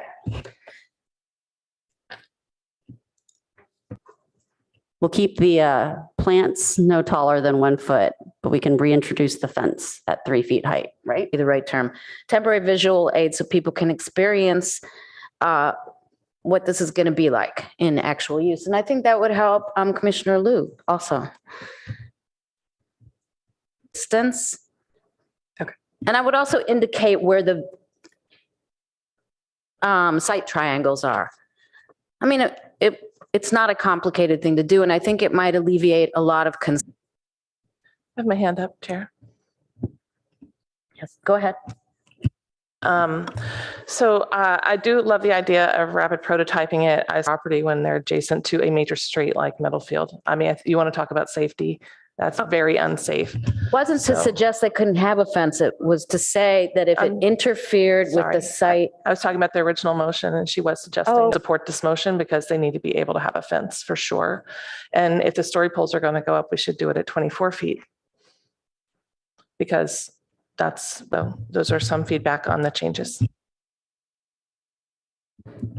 Chair Suma, story poles, adding those misnomer because the stop sign exists in the current location within the area that you're discussing as some existing things in that zone. Yeah, but I think that the people that use this road all the time can kind of see around those things. Okay, I just want to make sure everyone's aware. Like, so just so I understand how the motion do the polls so that when this gets to council, they can decide, or like, how would that work? Call the vote. I'm happy with the motion as it is. Okay. Ms. Dow, will you conduct the vote, please? Oh, there's a hand from the applicant. Oh. Hey, can I start? Will also be a PC. That's a recommendation. I presume it's going to be a separate PC. It's not going to be within the same PC that exists today, which means I am sharing the whole thing with Mr. Dewey. It's going to be a separate independent PC for me. Alternate recommendation was to keep it all one PC, as we discussed on June 28th. It's one piece. Keep it a PC and add the single family use. But I believe also at some point, individual R1 with lot or property restrictions of some sort. Right. That's, having it as an independent lot, doesn't serve the purpose.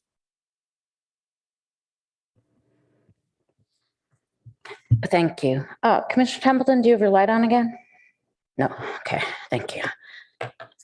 We need to talk to Mr. Yang at this point because I think we can do one thing tonight. We can amend Mr.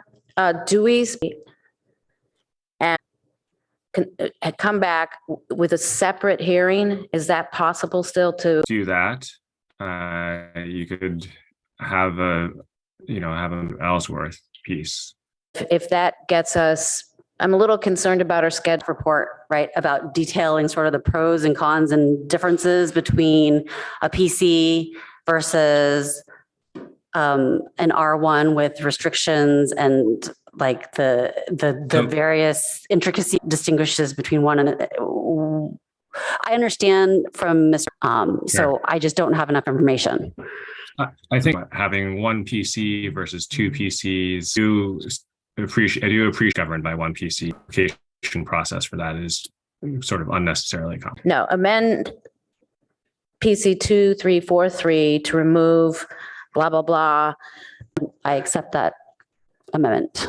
Will be for 702, suggesting At the top, a 1 and a 2 from it, and to create only, and then Where you are suggesting the width of exactly it is getting widened.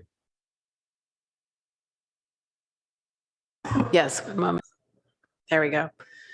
Is this what I believe cut somewhere because of the it's in tonight's deck that shows the brown, yours guide wires are located, right? And that's the area to the left that goes to the guy wire is the strand.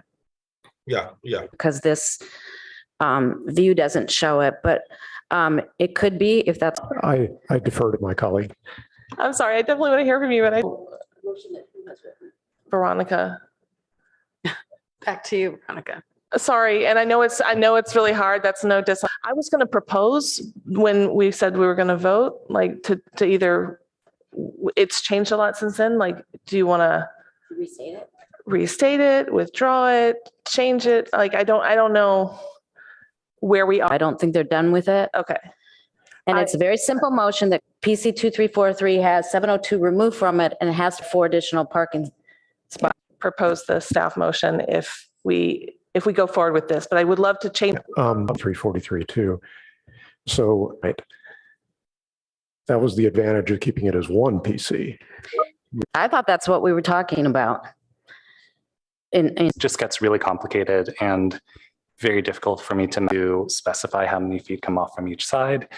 I would personally be comfortable just advancing slide 12. I'd suggest amending this motion to change the defaults to be 24 feet. And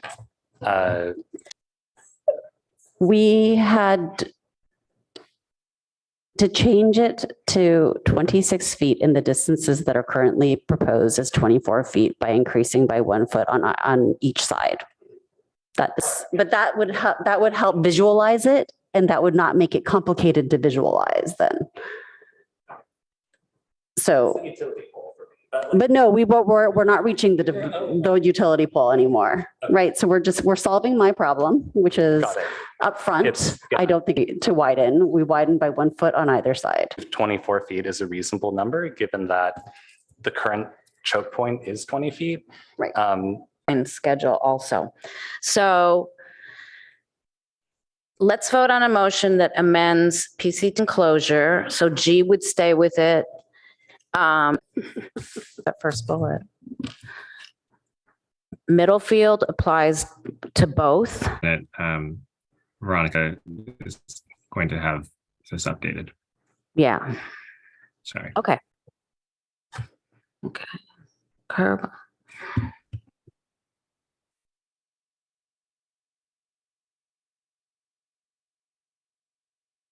So the one clarification I have is the idea of coming back to the PT well defined in a way that wouldn't need to return to the PT.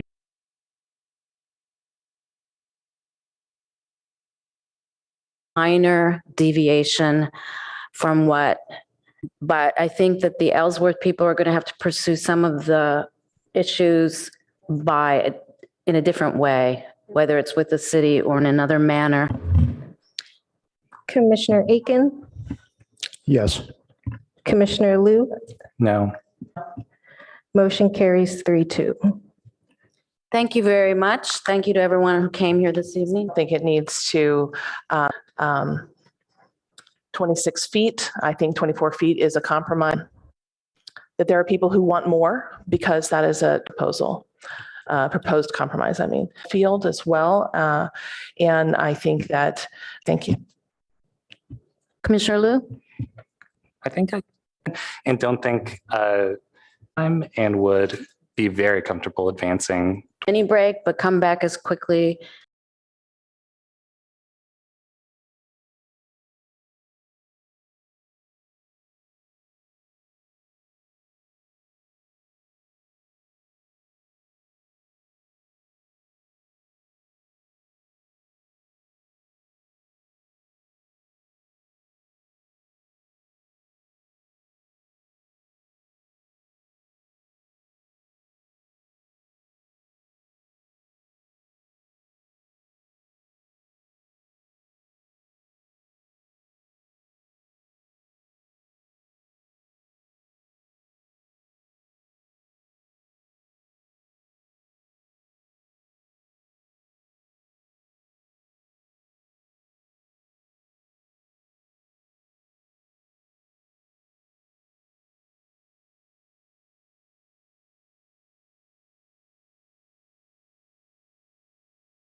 Verified through the state that there would be no conflict. No disclosures. Great. Then I think what we can do right away is go to the staff report, Ms. Ribot. Thank you. Good evening, Commissioners, Chair Suma. As you noted, the project before you today is 3200 Park, which also is under the address 340 Portage, which is the more commonly known address associated with the cannery building. So I just wanted to point that out. The project includes a development agreement, comprehensive plan amendment, planned community rezoning, and a vesting tentative map with exceptions. Just want to start with a very brief overview of the project, again, to kind of reorient everybody. Project is located in the North Ventura Coordinated Area Plan area. And a proposed plan area, an Ash Street and Acacia, Portage and Ash Street.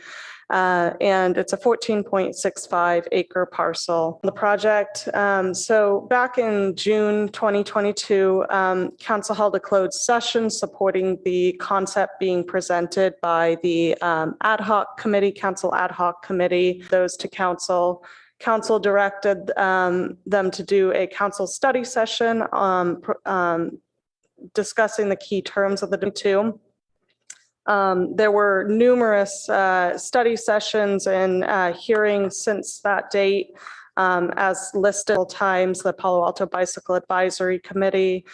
The Architecture Review Board had 4 study sessions and hearings. I just realized it's not noted on here, but the HRB made a recommendation on May 25th and the ARB made a recommendation. And so the Planning Commission is the last step before council. And then there is, in terms of upcoming hearings, since City Council is tentatively scheduled for the first reading on August 21st, which would be followed by a second reading, presumably in September. I just wanted to highlight a few of the remaining cannery building, clarifications with respect to the use of the retail space in the event that it is unoccupied, and details, which was a topic of discussion at the last hearing, and terms related to hazardous materials on the city dedication parcel on the site. Starting with just the comprehensive plan amendment, the existing land use designation, land use designations, which I've highlighted in red. There's a small area that has a light industrial designation. So the project proposes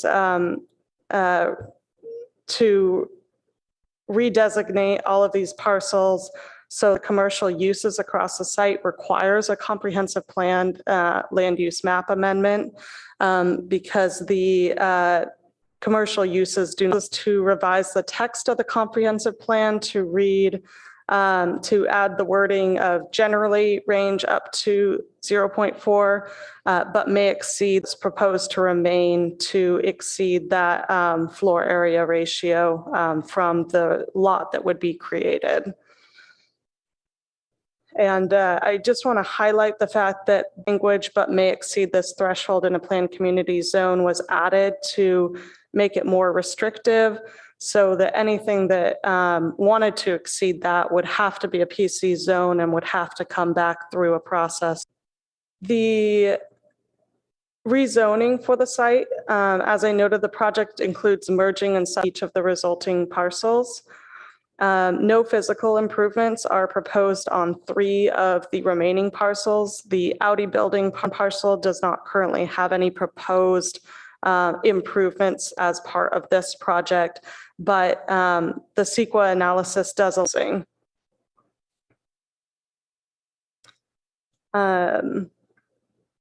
The project also using parcels to create those 5 new parcels, as well as for the condominium subdivision, the 74 townhomes on this parcel. An exception is requirements that the applicant states would be feasible.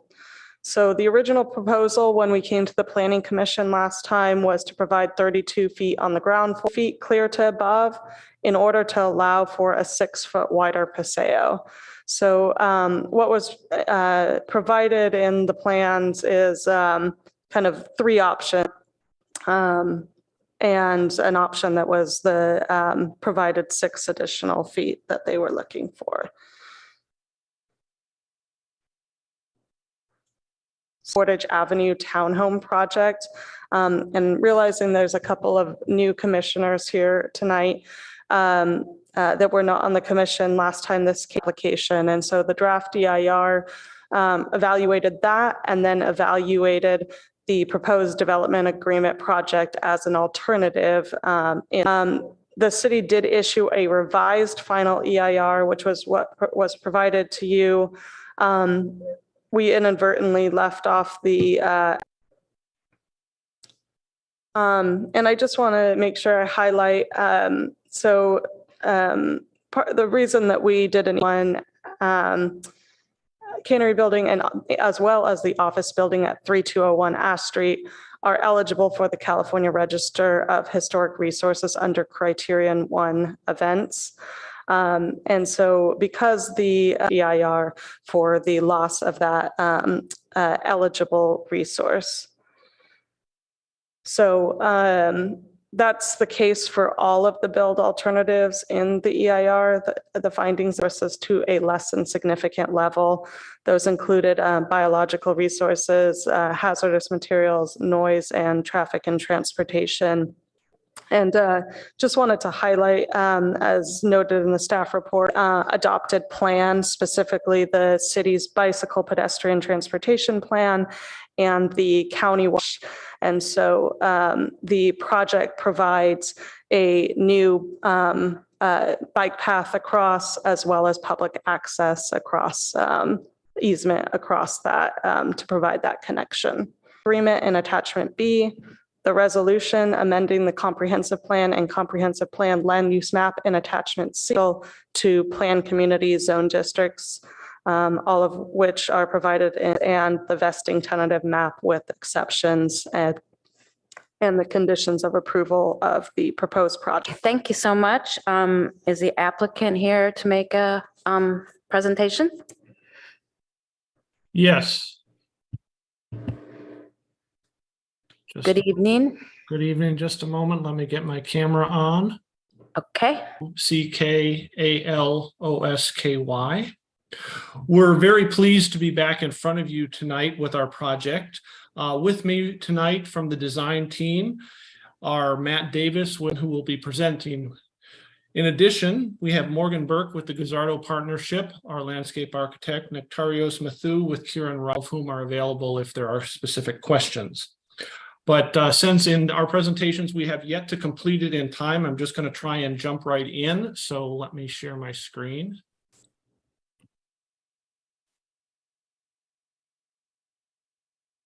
So Claire does a good presentation, so I don't need to hit too much on this. Suffice to say, it's been a long process to get here. We actually started the process back in 2011 when Sobrato purchased the site and started discussions with the city. Votes to be here tonight to discuss the project. Just quick reference, as Claire showed, there are 5 parcels involved. Our presentation tonight primarily focuses on parcel 1 of the townhomes and parcel 3. The project here before you tonight has gone through some significant evolution in the design since its inception. We do have Matt here from ARG, developed the historic guidelines, which we used as the project's final design has benefited greatly from input we received along the way, especially from the HRB and the ARB. Some of the refinements that you will see in our presentation tonight include depressing of the parking garage to maintain the dock condition, as well as reduce the impact on the neighboring. Those adjustments, the materials, as well as the articulation. Really focusing on celebrating the monitor building itself and its unique forms. Working on landscape adjustments throughout the site. Articulating the townhomes and enhancing the materials. And as Claire mentioned, the option to widen the paseos to provide a more comfortable space for the residents. In addition, we've been able to develop a bike path, which we think is very important. It connects Portage all the way to Park and worked with numerous groups, including feedback from Payback. And on a project of this scale and importance, we are already starting the process of integrating art into the project, and we have Jennifer Easton who will speak to that. So with that, 2022 to develop a series of preservation design guidelines that are specifically focused on the portion of the cannery building that's being retained. Those guidelines address most every physical aspect of that part of the project, including height and bulk, roof forms, cladding and fenestration recommendations, entry and canopy treatments, as well as the preservation of the building interior. The focus throughout was on honoring and maintaining the historic character of the cannery building through repairing where feasible and replacing in kind where necessary. So I'm available tonight to drill down into any of these guidelines in greater detail if the commission so desires, as well as being available for any other historic related questions you may have. Thank you. And with that, I'll hand it off to Jennifer Easton. Good evening, Commissioners. Jennifer Easton, EASTON, art consultant to the project. I'd like to introduce you to our project artist, Kyung-Mi Shin. We were very excited to find an artist who could walk a line between the cultural, historic, and community nature of this project. We've already started our historic research on the project. We've met with the family of Thomas Hoon Chu, and we will soon meet with the community on the project to really think of a thoughtful and engaging way to bring art to the site that follows the guidelines of the Arts Commission Private Percent for Art program, as well as some of the historic and cultural interests that's existing from the community in the site. I'm here to answer any further questions. Thank you. Thank you. This slide just kind of highlights the specific portions of the site that we're focused on. As you can see, the 380 and 340 portage, the parking structure to the top that's been depressed, the townhomes, and of course, the bike lane along the bottom of the image connecting portage to park. This first image actually shows our proposed entry to the monitor building. As you can see, there's actually steps that take you up to the building itself, and that is a function of the depressed parking that we discussed to lower the garage. It also creates a nice feature reminiscent of the loading dock, but also creates a presence of the building. The view also highlights some of the changes that were incorporated, including the window forms, as well as the panes and size of the window mullions to reduce the scale, being more appropriate for the historic rehabilitation. Another very important focus we had as we developed the design was the facade with the retail element, which is our single-story element here. The retail portion of this project was very important from its inception, as well as direction we received from the NVCAP. And we developed a design that allows us the identity of a retail while still celebrating the forms of the monitor building beyond and maintaining the large open windows that allow views into the space itself while providing a plaza in front.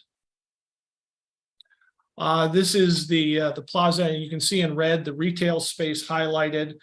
We developed a significant plaza to allow some flexibility as well as activity out in front of the retail, and with some nice planting and seating areas along that are directly across from the future city park that will be developed on parcel 2.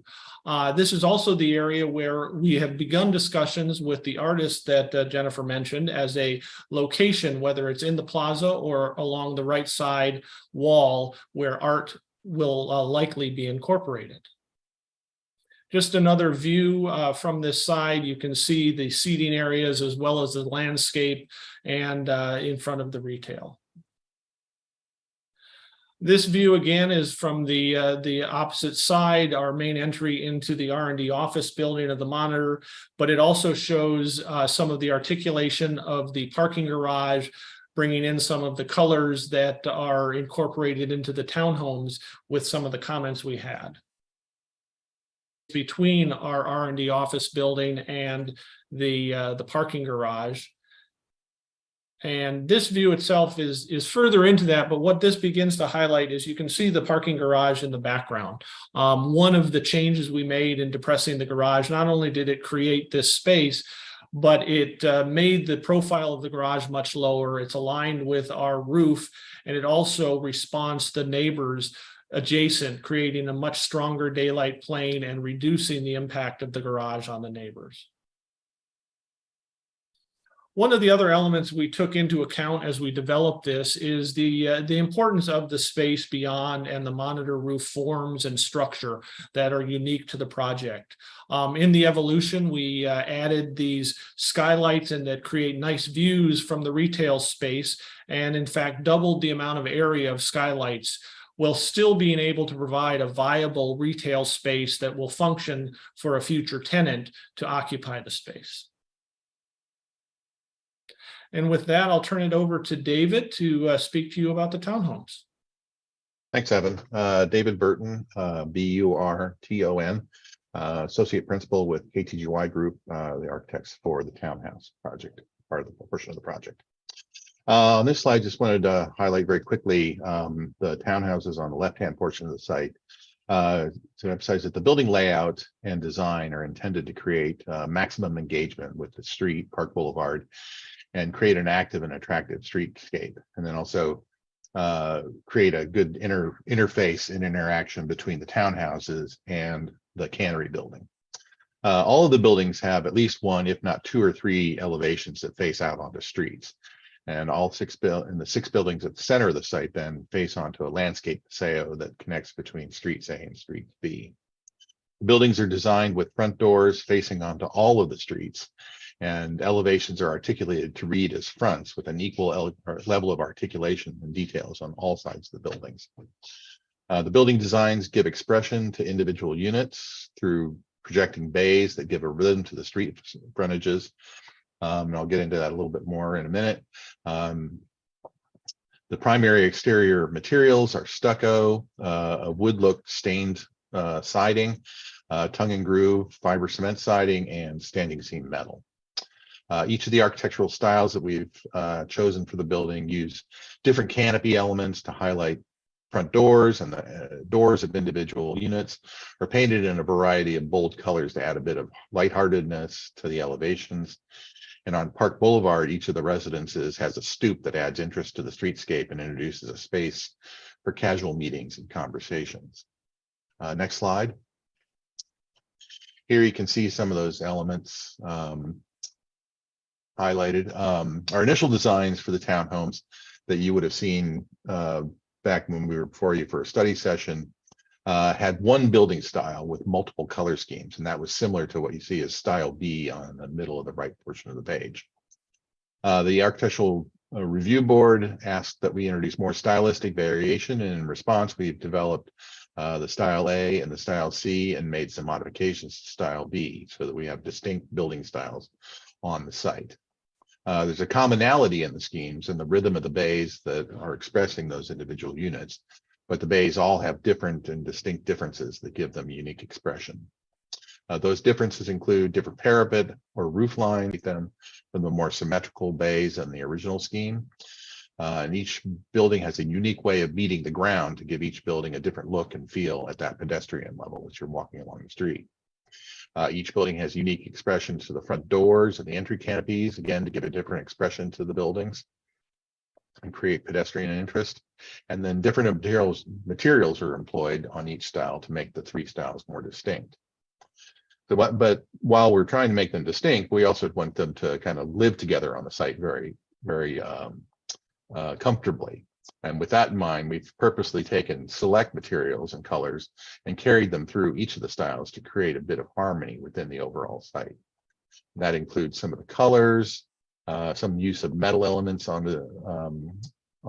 each of the buildings, and the wood look stained siding that we have to kind of bring a warmth to each of the designs. You can see at the bottom, we've added color and material variety, so there are different tones of stucco, ranging from off-whites to kind of darker blues and things like that. We've introduced more of the wood look siding than we had originally on this elevation, and we've added some more windows to these sides. And then in addition to the articulation of the building, our landscape architect has added a significant number of trees and has placed them strategically such that the trees, as they mature, will really screen those buildings pretty effectively as they're viewed from Olive Avenue. Next slide. And then lastly, I wanted to touch on what's been touched on a bit by Claire in her presentation, which was the central paseo. The ARB asked us to study the widening of that paseo to provide more room for landscaping, a little better privacy between the units and such. And so, as discussed in the staff report and in Claire's presentation, we've proposed decreasing the distance between the buildings on the private streets on the back sides of the buildings in order to increase the width of the paseo by 6 feet. We believe that the option that does that increase achieves the goal that was established by the ARB while still providing adequate separation between the buildings at those private streets. It could be those adequate backup space for the cars exiting garages, door to garage door, the 22-foot drive aisle width and 3.5-foot drive aprons between the drive aisle and the garage doors. And then up the second and third floors, we still have 23 feet clear. And this also allows for increased landscaping then in the paseos and an increased level of privacy between the residences. That's just a real quick overview of the townhouses. I'm certainly available to answer any questions you might have, provide additional detail. Thank you. Thank you. Does that conclude? Yeah, I guess that concludes your presentation. Continue the bulk of our discussion this evening since we got a late start from our other item. So that being said, I think we'll move to public comment. Yes, we have 2 in person and a couple on Zoom. First is Eugen Lockhart.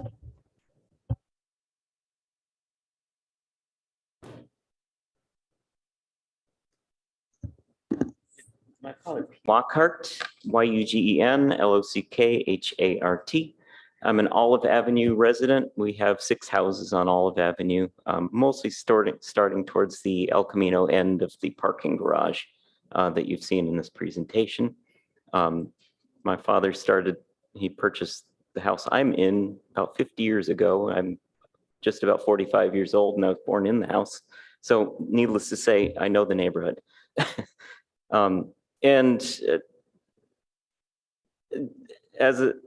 The biggest thing I guess I'm here to talk about as a president accountant is getting inundated in this one isolated neighborhood. Is it good? Is it bad? That's up to the general public, but it is, I want it to be noted that, we're feeling a big squeeze as it applies to the transportation side. Olive Avenue is a major cut-through road for El Camino onto Page Mill and actually opposite directions too. People are circumnavigating that whole area. The circulation of traffic within this Ventura neighborhood as it applies to not just this project, but the several other large-scale projects that are all popping up at the same time. Plus, there's actually more things like here. So anyways, please address the global traffic issue within the whole area. I know El Camino is state run and it's easy to pass the buck and say it's not our job, but it seriously off the right-hand lane, making it a dedicated right turn lane. It helps the buses that need to get across the street anyways. It helps public transit. So that's a suggestion, but please notice all the alleyways like Ash between Acacia and Portage. That's just a little driveway, but it still gets used a fair amount. And it'll probably get used more so by, again, the large quantity of these parking garage plus the townhouses of this particular project. So that's just a summary overview. I know I'm out of time, but anyways, I appreciate your time and requesting that. You actually have 2 minutes left. Oh, I appreciate your looking at this. Overall, it's probably a perfectly adequate project. As a community, I think we probably actually would have preferred it could have even been bigger if it was more cohesive and thoughtful. But dividend is going to be townhouses that are more behind us as my portion of the block. But again, the circulation of all the traffic is critical for you to, I would appreciate if you could apply a team to actually go and reevaluate it if it's already been evaluated within a very small area of Ventura, the greater Ventura area. And then one last note is across the street in the Palo Alto Square, they had the movie theater. They've shut down recently. We're trying to crusade with all of the developers in particular. With this thousands of new people moving into the area, it seems like it would be beneficial. And my personal comment is having 2 indie films for 2 months at a time, all 12 people that wanted to see it saw it, they can easily claim that they had bad attendance. Well, of course. Thank you. Thank you very much. Next is Jeff Levinsky.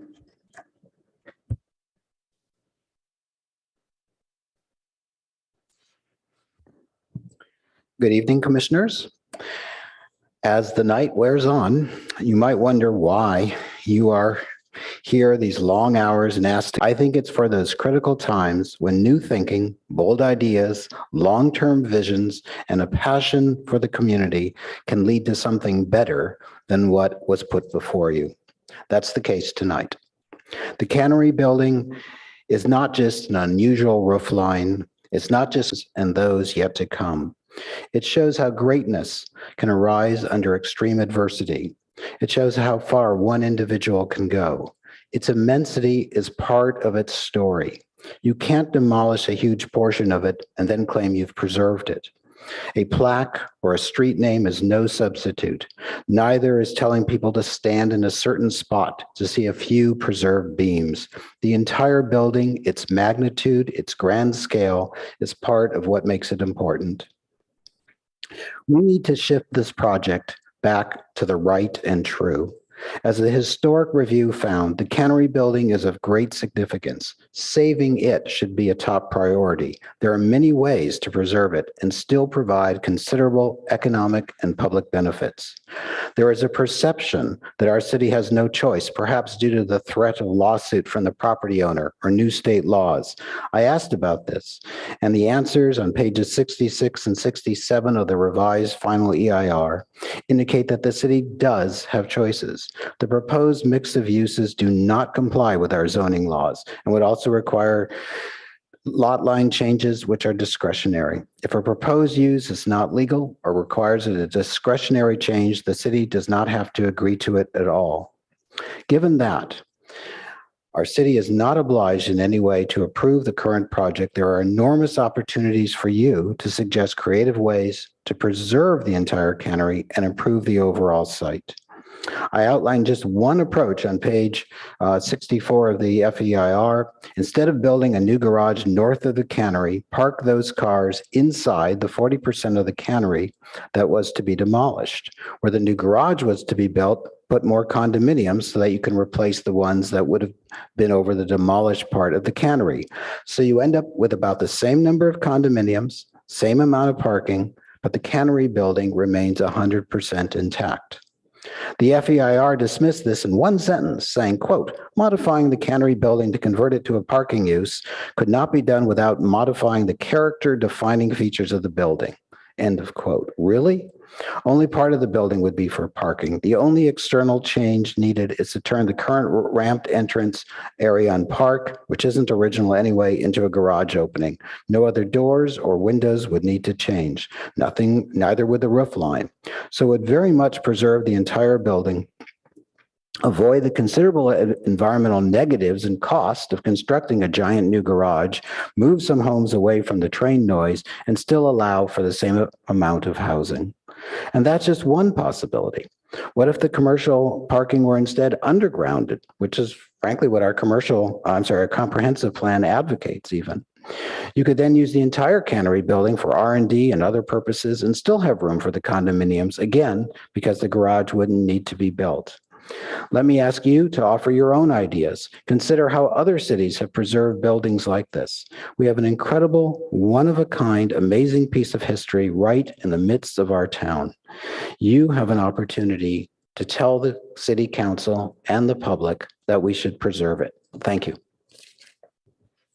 Thank you. So I think we have some people online. Yes, we have 2, but one is for a group. Terry Holzheimer speaking on behalf of Scott Van Doon, Karen Holman, Carol Kaparsky, and Ian Irwin. If you can unmute yourself, I believe you have 10 minutes. I'm going to give Mr. Holzmer 15 minutes because I gave him the wrong information when he asked me based on an error I made at our last meeting. So since he was planning on 15, I don't think it'll hurt to give him that. Okay, 15. Okay, can you hear me? Yes, we can. Okay. First of all, I'd like to thank you and thank the staff for their presentation, and Sobrato for their presentation as well, and the PTC for your comments.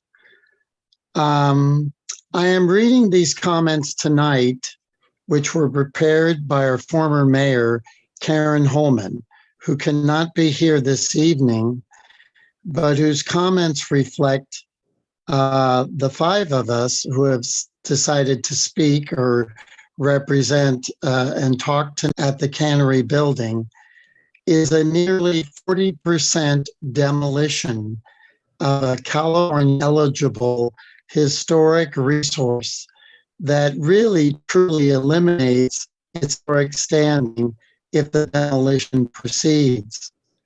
I focus on the word resource.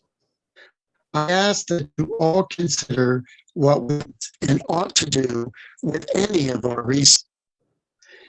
Is it really to demolish and remove and disregard things? At the at the HRB review, they did not see a demolition proceed and that they were presuming would happen. The public and the council rely on the PTC's comments, their own analysis, and their own recommendations as part of the total package of staff's analysis and the applicant's information. That is essential to your role to do. The noted architect critic, Louise Huxtable, once said, and we will probably be judged not by the monuments we build, but by those that we have destroyed.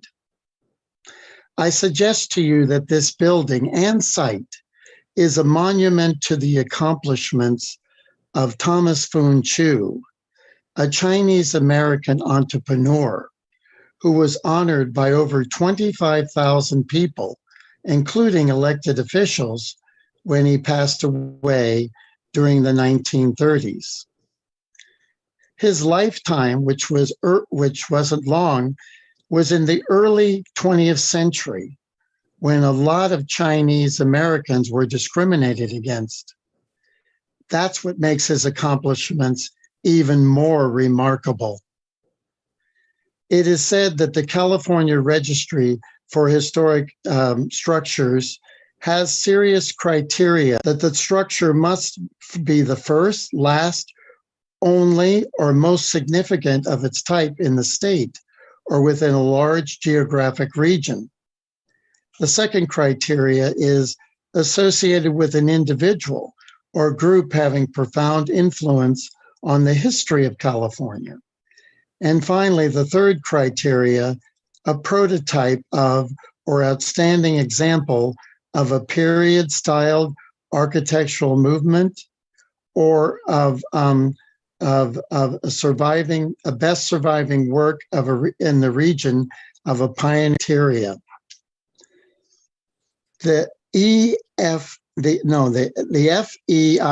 the final environmental impact report, contains several conflicting conclusions and statements.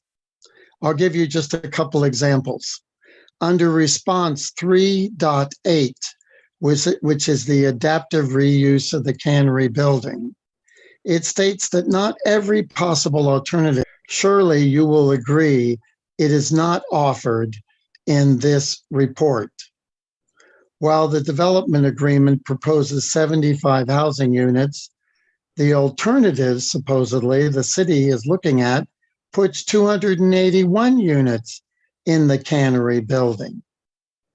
281? Why is it not the 91 or the 75 units that the applicant is proposing for a reasonable alternative now? burdening the cannery building with 281 units is, to my mind, a different project, not an alternative that also creates 91 or 75 units of housing. How do other cities make uses? Consider that this building was once an R&D and retail space for Fry's Electronics for decades. In towns like Petaluma, in other towns like Sebastopol, there are industrial buildings that have been turned into wonderful areas for community use. The applicant's own architect was asked to conceive of an adaptive reuse of the cannery building, again imposing the 281 units. Numerous times at and by the NVCAP meetings, there were requests by the city to conduct a feasibility study, presumably independent, for reuse of the building. There is no evidence at this time from this writer that this has ever occurred.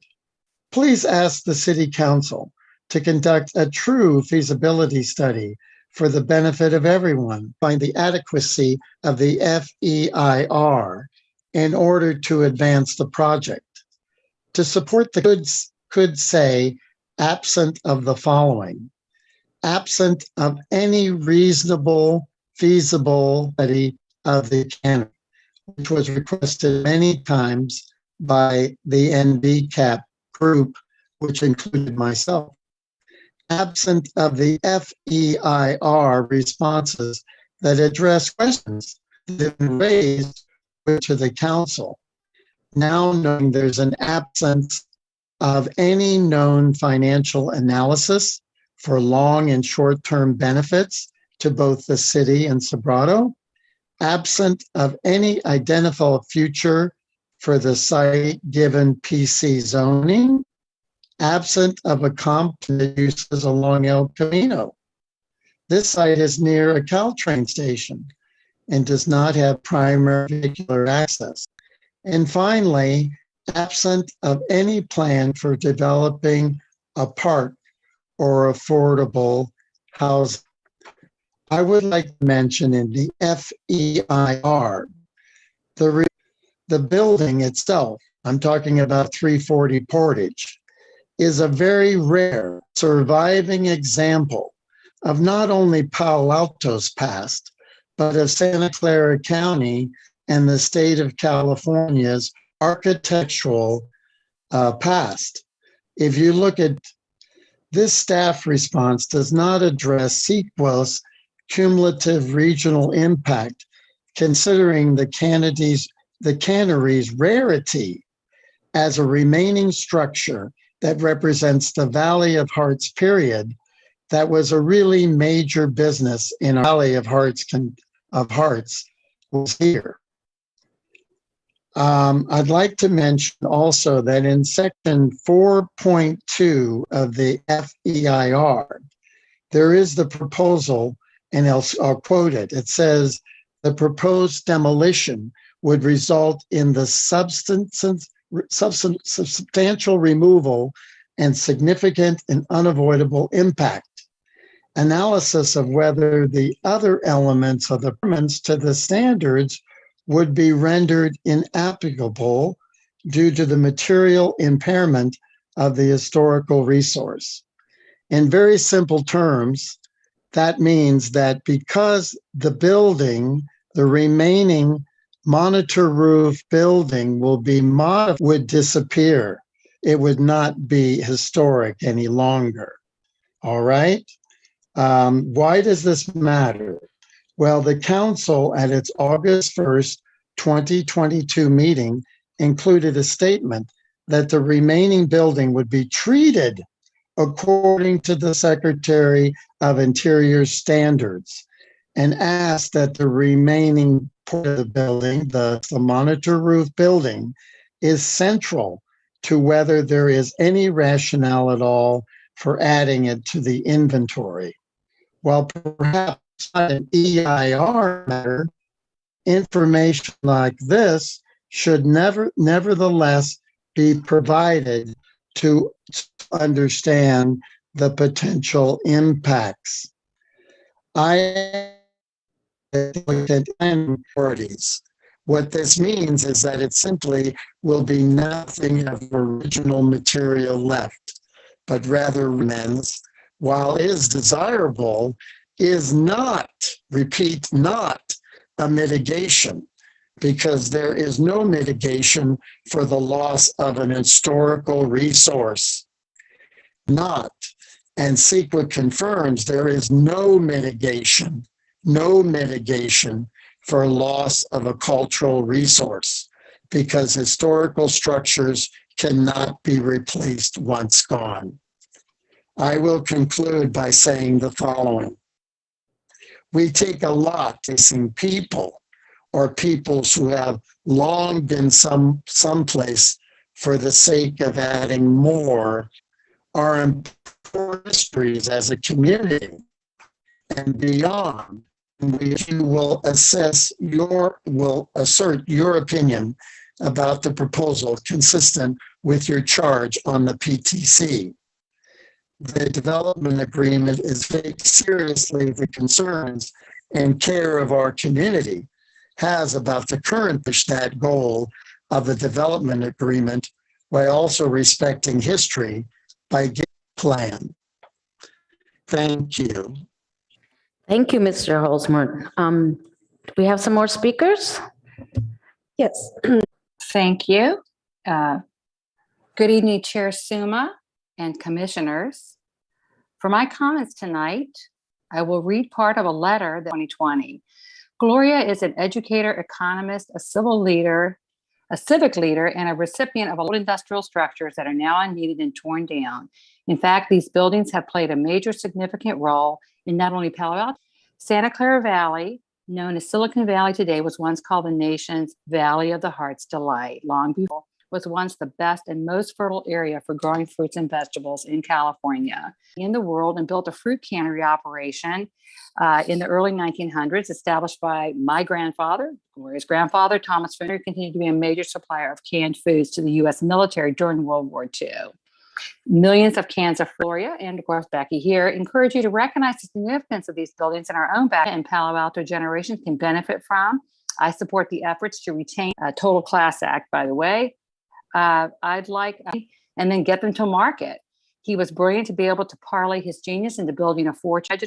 He provided housing for his employees who came from all around the globe, knowing well that there are options for finding housing in the marketplace. As a graduate from Los Gatos High School, he was a different type of American pioneer. Now, we are all becoming quite familiar with these terms like erasure, appropriation, and cultural amnesia.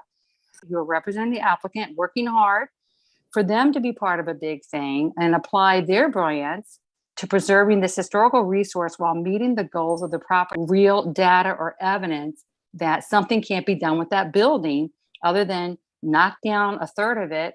And then, of course, knocking down a third of it means that eventually we can knock down the whole thing, because once you knock down any part of a building that is historical, it takes it right off of the protected species list. And so it could be open season later. That's my understanding.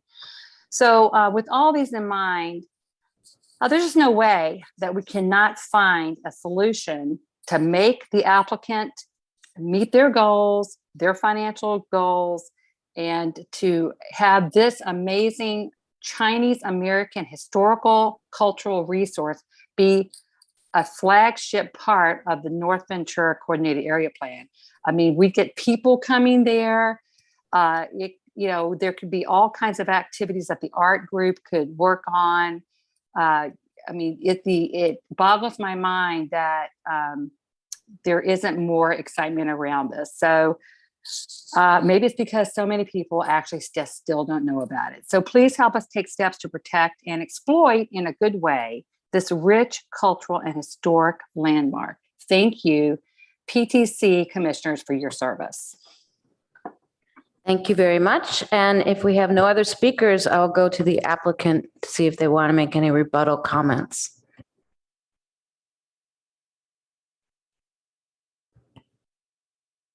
Would the applicant like to make any comments at this time? No, at this time, we don't have anything to say. Okay, Thank you for that. Bringing it back to the commission, given the hour, I don't know if we would be doing our best job on this.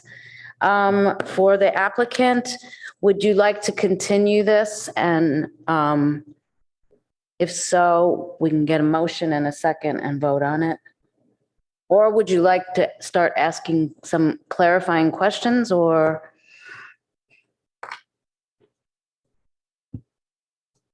Do you want to stay? Chair, I'd like to hear from the commissioners who weren't on the MVCAP or intimately familiar with it that may have questions now. For me, I think I don't, but. Okay, we can stay and do the clarifying questions and then reevaluate. So if people have questions, light up my board. Commissioner Aiken.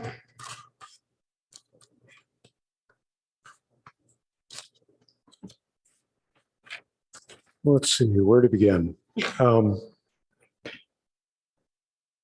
So I like this design a lot. And of course, the housing is much needed. And the particular type of housing is much needed, the larger units.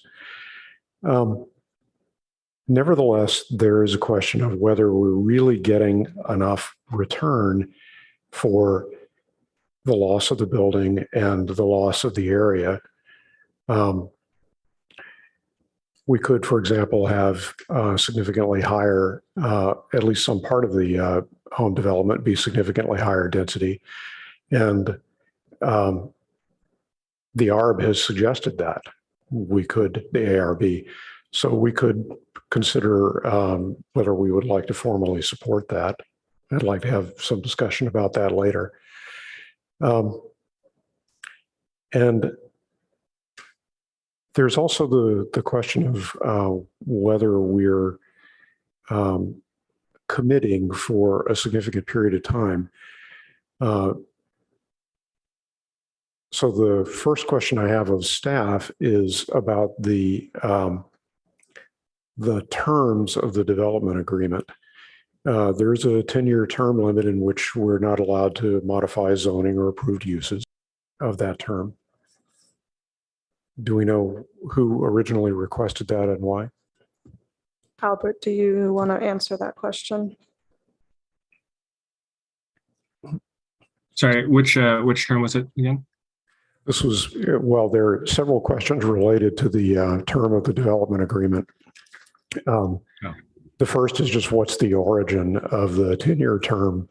Yeah, that was proposed by the applicant.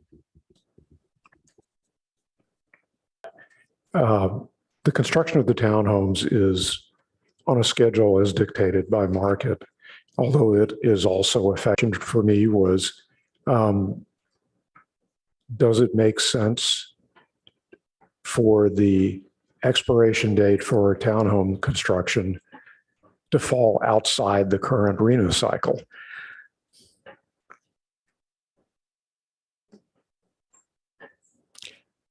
So I think those are enough to get going on, but there are plenty of other things that mentioned here that that I like. I noted that because the townhomes are fully parked, the members of the homeowners association are prohibited from participating in residential preferential parking programs, and that's a provision I'd like to see used more thoroughly in new developments throughout the city. So that's it for the moment. Thank you.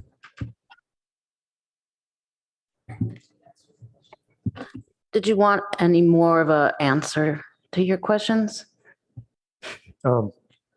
I assumed that Ms. Rabo would either be able to answer or the applicant would be willing to speak to those. Okay. So I can provide an answer on the timing of the townhome development. There isn't much that we can do in terms of like requiring them to be actually built, because if if the market doesn't support construction of housing, and we believe that, the townhomes are sort of the most likely to be successful in this area, they're not going to be built at a loss, right?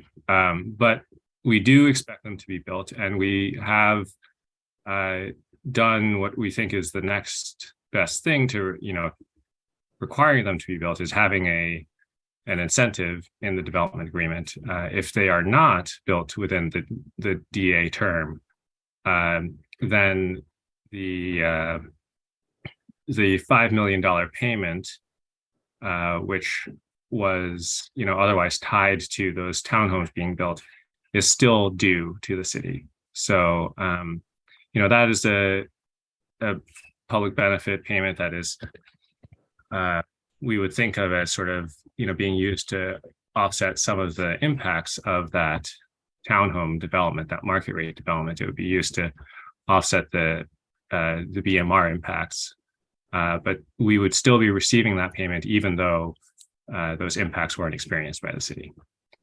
So that's the incentive structure that's in place. Commissioner Aiken, can I just follow up for clarification with Mr. Yang for that question? Okay, Mr. Yang, when does it count towards arena cycle? When it's approved? Building permit. Or when someone moves in? Or yes, sure. Maybe Claire can answer. At building permit, when the building permit is issued, it counts toward the arena. And is that after on your chart of the green path we're on? Where is that? Is that the end of the chart, or is it past that? It's past that. Okay, yeah. Thanks. Yeah, moderately interesting. Chair, this is Tim Steele, if I may also answer. Yes, I was just going to ask Mr. Aiken if he wanted to respond, but if you can, please go ahead. I just wanted to add one more thing to what Albert said as far as how this deal is structured. It's in multiple phases, but even before the townhomes are in a position to move forward with a permit, we will also be donating the land for the affordable housing and for the park. So, and then at the end of the 10 years, if even after making those donations to the city, the development of the residential townhomes doesn't occur, as Albert pointed out, we would also be making a $5 million payment. So the city would have land for a park and affordable housing in their possession, so they could do an RFP and move forward with the development of that even before the 10-year period is up and even before the permit is pulled for the townhomes, the way the current structure of the DA is anticipated. Thank you. Thank you for that. Commissioner Aiken, do you have more questions from? Yeah, I was just going to respond to Commissioner Templeton. An interesting aspect of this is that the construction happens with third-party builders rather than Sobrato. So there are other parties who are also involved in this.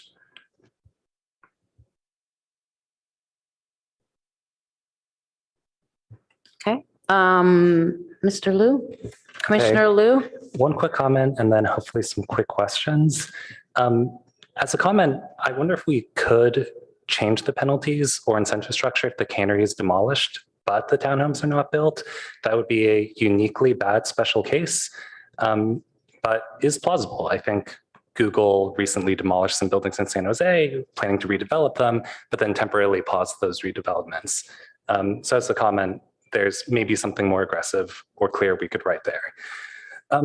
I had really just two questions on the MV cap. So on the MV cap, on Portage, there's supposed to be this WUNRF. That's not really reflected in these plans. And I think the retail actually intrudes onto the WUNRF. So is that just no longer a feasible part of the MV cap? And we've considered that? Yeah. Yes. Yeah. So the project does not fully align with the NV cap. We did not have a draft plan when this project started, and we still don't have a an approved plan. So there are aspects of this project that don't fully align. And so what we were really evaluating is just the key goals of the plan and how well this project aligned with the key goals that we were hoping to move forward. We feel that the project does move forward the key goals in a very important way with respect to bicycle and ped connections, because it does provide something that we really wouldn't get out of most other project, which is that public access easement and improved bicycle path that provides a separated bicycle path for the project. So. Got it. That makes sense. One more question, just kind of about the history of discussions. Have we considered being more ambitious on 3250 Park or the Audi building? It seems like their parking lot abuts right into the park, prevents some of the naturalization of the creek, and in general seems to me like one of the least ambitious and also least discussed parts of this project. Have we negotiated with Sobrato about doing anything there? I can maybe let Albert speak a little bit more, but I know that the Audi building was a key piece of the negotiations with the ad hoc committee, which I was not a part of. But I know that the building is underparked as is. And so my understanding is that Sobrato doesn't have an interest in reducing the parking because that will become its own separate parcel. And so they kind of want to park it to the extent that they feel like they need to provide for the use that's going to be on that site. And so I think it's underparked by a couple of spaces right now.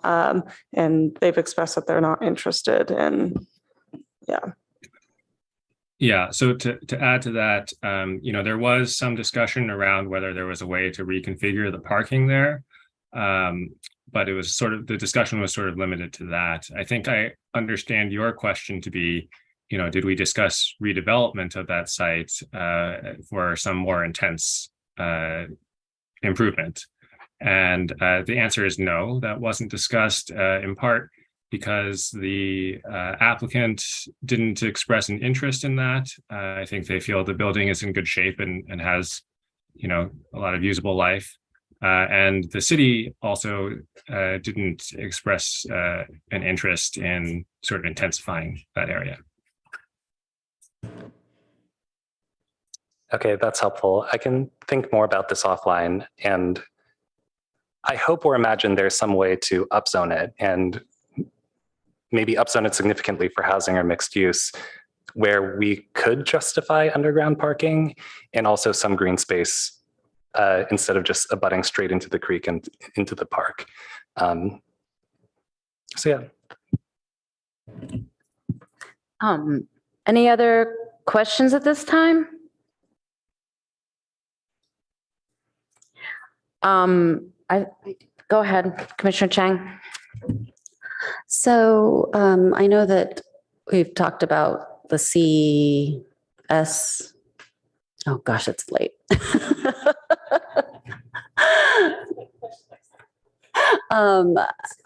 The service commercial. And I'm just wondering why service commercial as opposed to CN, because if I look at the comp plan, the description of CS versus CN, the description of CS just doesn't really fit necessarily for an area that isn't supposed to be super traffic intensive. And so from a planning perspective, what was staff's thought there, or was there a desire from the applicant to have it as CS instead of CN? I'm just looking up the that language for a second to remind myself. But my recollection is that we considered that, but it didn't really align with the uses. Hold on one second.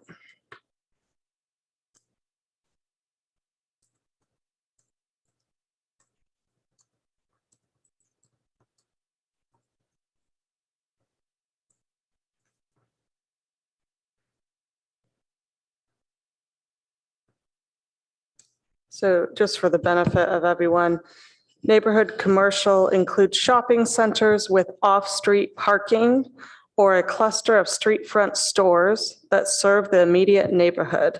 Examples include Charleston Center, Edgewood Center, and Midtown. Typical uses include supermarkets, bakeries, drugstores, variety stores, barbershops, restaurants, self-service laundry, dry cleaners, and hardwood stores. In locations along El Camino Real and Alma Street, residential and mixed-use projects may also locate in this category. Non-residential FARs will range up to 0.4. Consistent with the comprehensive plan's encouragement of housing near transit centers, higher density multifamily housing may be allowed in specific locations. So this is something that we've used for shopping centers, essentially some of our small shopping centers around the city. And what's being proposed really isn't a shopping center. So, which makes sense, but neither is it when you read the CES description. It doesn't fit super well either. And CES is described as, you know, where everybody travels there by car. And like, if you could read the CS description, it doesn't fit either. And so the way this feels to me is, as I was talking to somebody about this earlier today and noodling on this, it feels like we're approaching this backwards, right? Like land use planning, you're supposed to say, okay, this is our city. This is how we want to use this area. And therefore it's going to be this land use. We're saying, this is what we want to do with this. And now we have to find a land use that fits it. And so we're going to look at the land uses that we have and try and find one that fits it. And so these are the ones that we have, and which one of these fits it. And so we're just finding one that will kind of fit in order to make this plan work. And as I look at that menu, there's multiple ones that will kind of fit. And the description for CS says something about like where everybody will arrive by car, and doesn't say anything about it being near transit. This is near transit. This is supposed to be a lot of residential. And at least like, if I think about where the city originally wanted this to be, we wanted it originally to be RM 30 zoned RM 40. So then at least in spirit, it was supposed to be sort of a more neighborhood serving thing. And so if really everything else is kind of equal, to me, it seems like we should, at least in spirit, be doing the right thing. It's not a major point, but I wonder why we would say, oh, we want it to be a place where everybody arrives by car, when that's kind of antithetical to what we want as a city and what one of our public commenters was highlighting about our transportation issues in the area. May I comment on that? Yeah. So I see your point. So there were a couple reasons. So one, we're looking at the uses that are existing at the site. And yes, looking at what do those align with, but also looking at what are the land uses that we have in this area already, and how would the project fit in with those? And when we look at that, the service commercial is already primarily surrounding this area. And the area that's already RM 30 zoning would remain, multifamily zoning designation would remain that. So when we were looking at it, we felt like it was an alignment of what's already existing in that area to make it work with the proposed uses, which are the existing uses.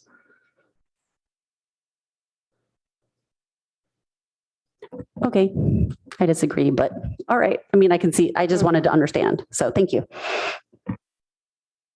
If we're ready, I'm happy to make a motion to continue until our next meeting to a date certain.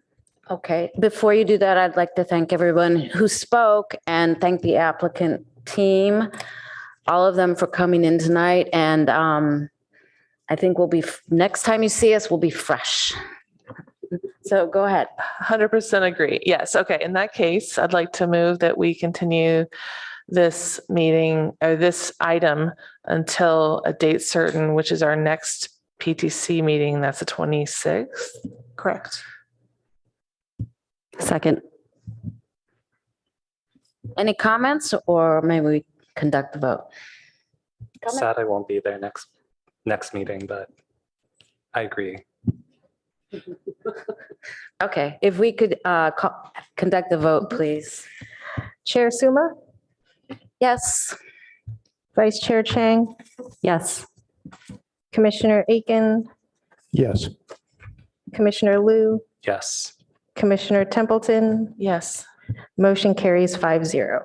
Thank you so very much. And we do have some minutes to approve, so don't get all excited yet. Thank you.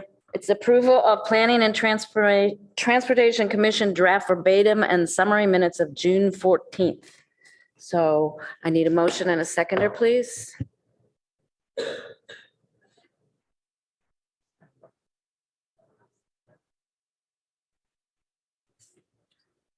I'll make the motion. I haven't been anywhere. Okay, we have a motioner and a seconder, and can we call the vote, please? Commissioner Templeton, Yes. Chair Suma, Yep. Vice Chair Chang, Yes. Commissioner Liu, Yes. Commissioner Aiken. Because I was looking at it for a different reason, I noticed that the BCC handbook that was adopted not so long ago, I forget when exactly, by council, last year or something.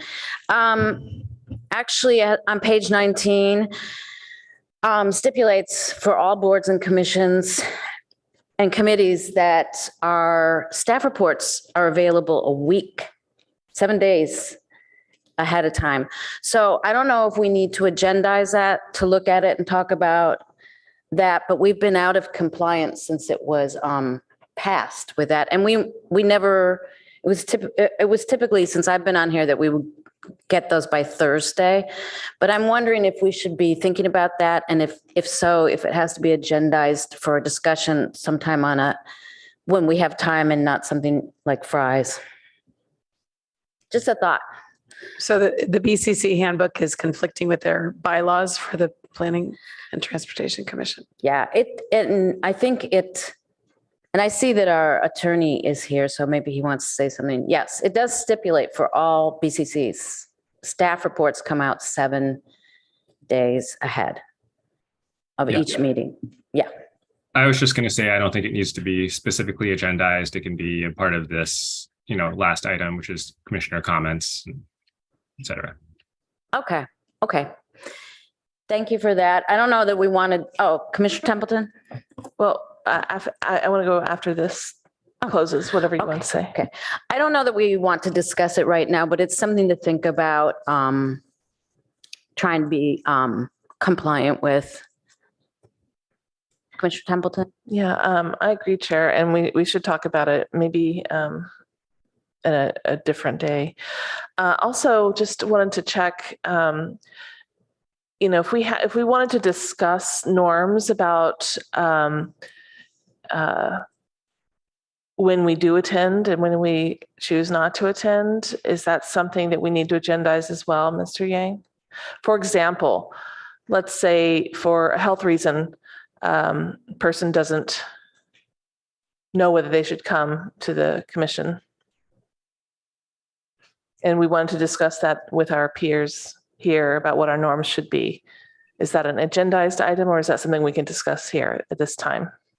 Yeah, I think that is also appropriate for sort of this sort of end of meeting discussion.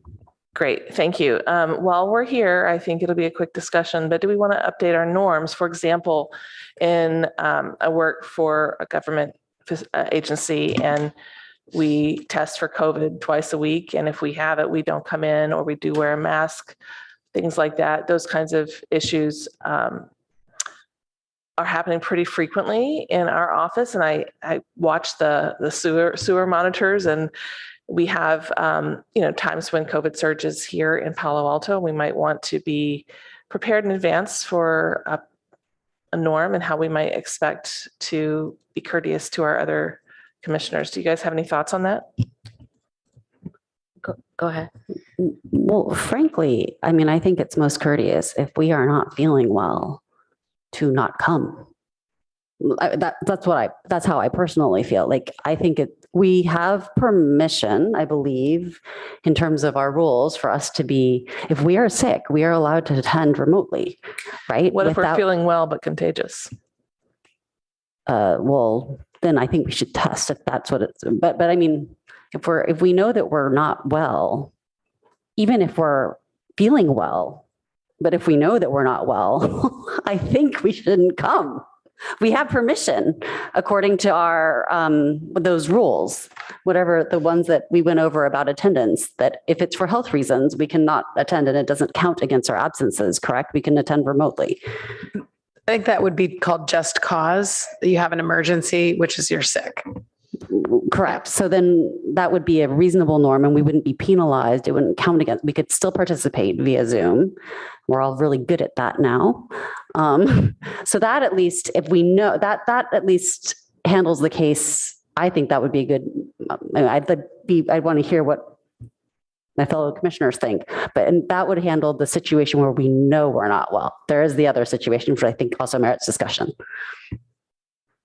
Commissioner Liu? I think if there's any doubt that you're not feeling well or any doubt that you may be contagious, you should just stay home and dial in. To that end, maybe we need a different rule change on how quorums work, because that was one issue from the previous meeting where it was not clear if people who dialed in remotely would count for the quorum, or it seemed like they would not, and that would mean we would have to skip the meeting. I think that's just a weird rule. Like, is this something we can just change, or? Yeah, I think, I don't know if Albert. Yeah, that's unfortunately a feature of state law. Yeah, 4 people present physically, right? Lobby your state senator.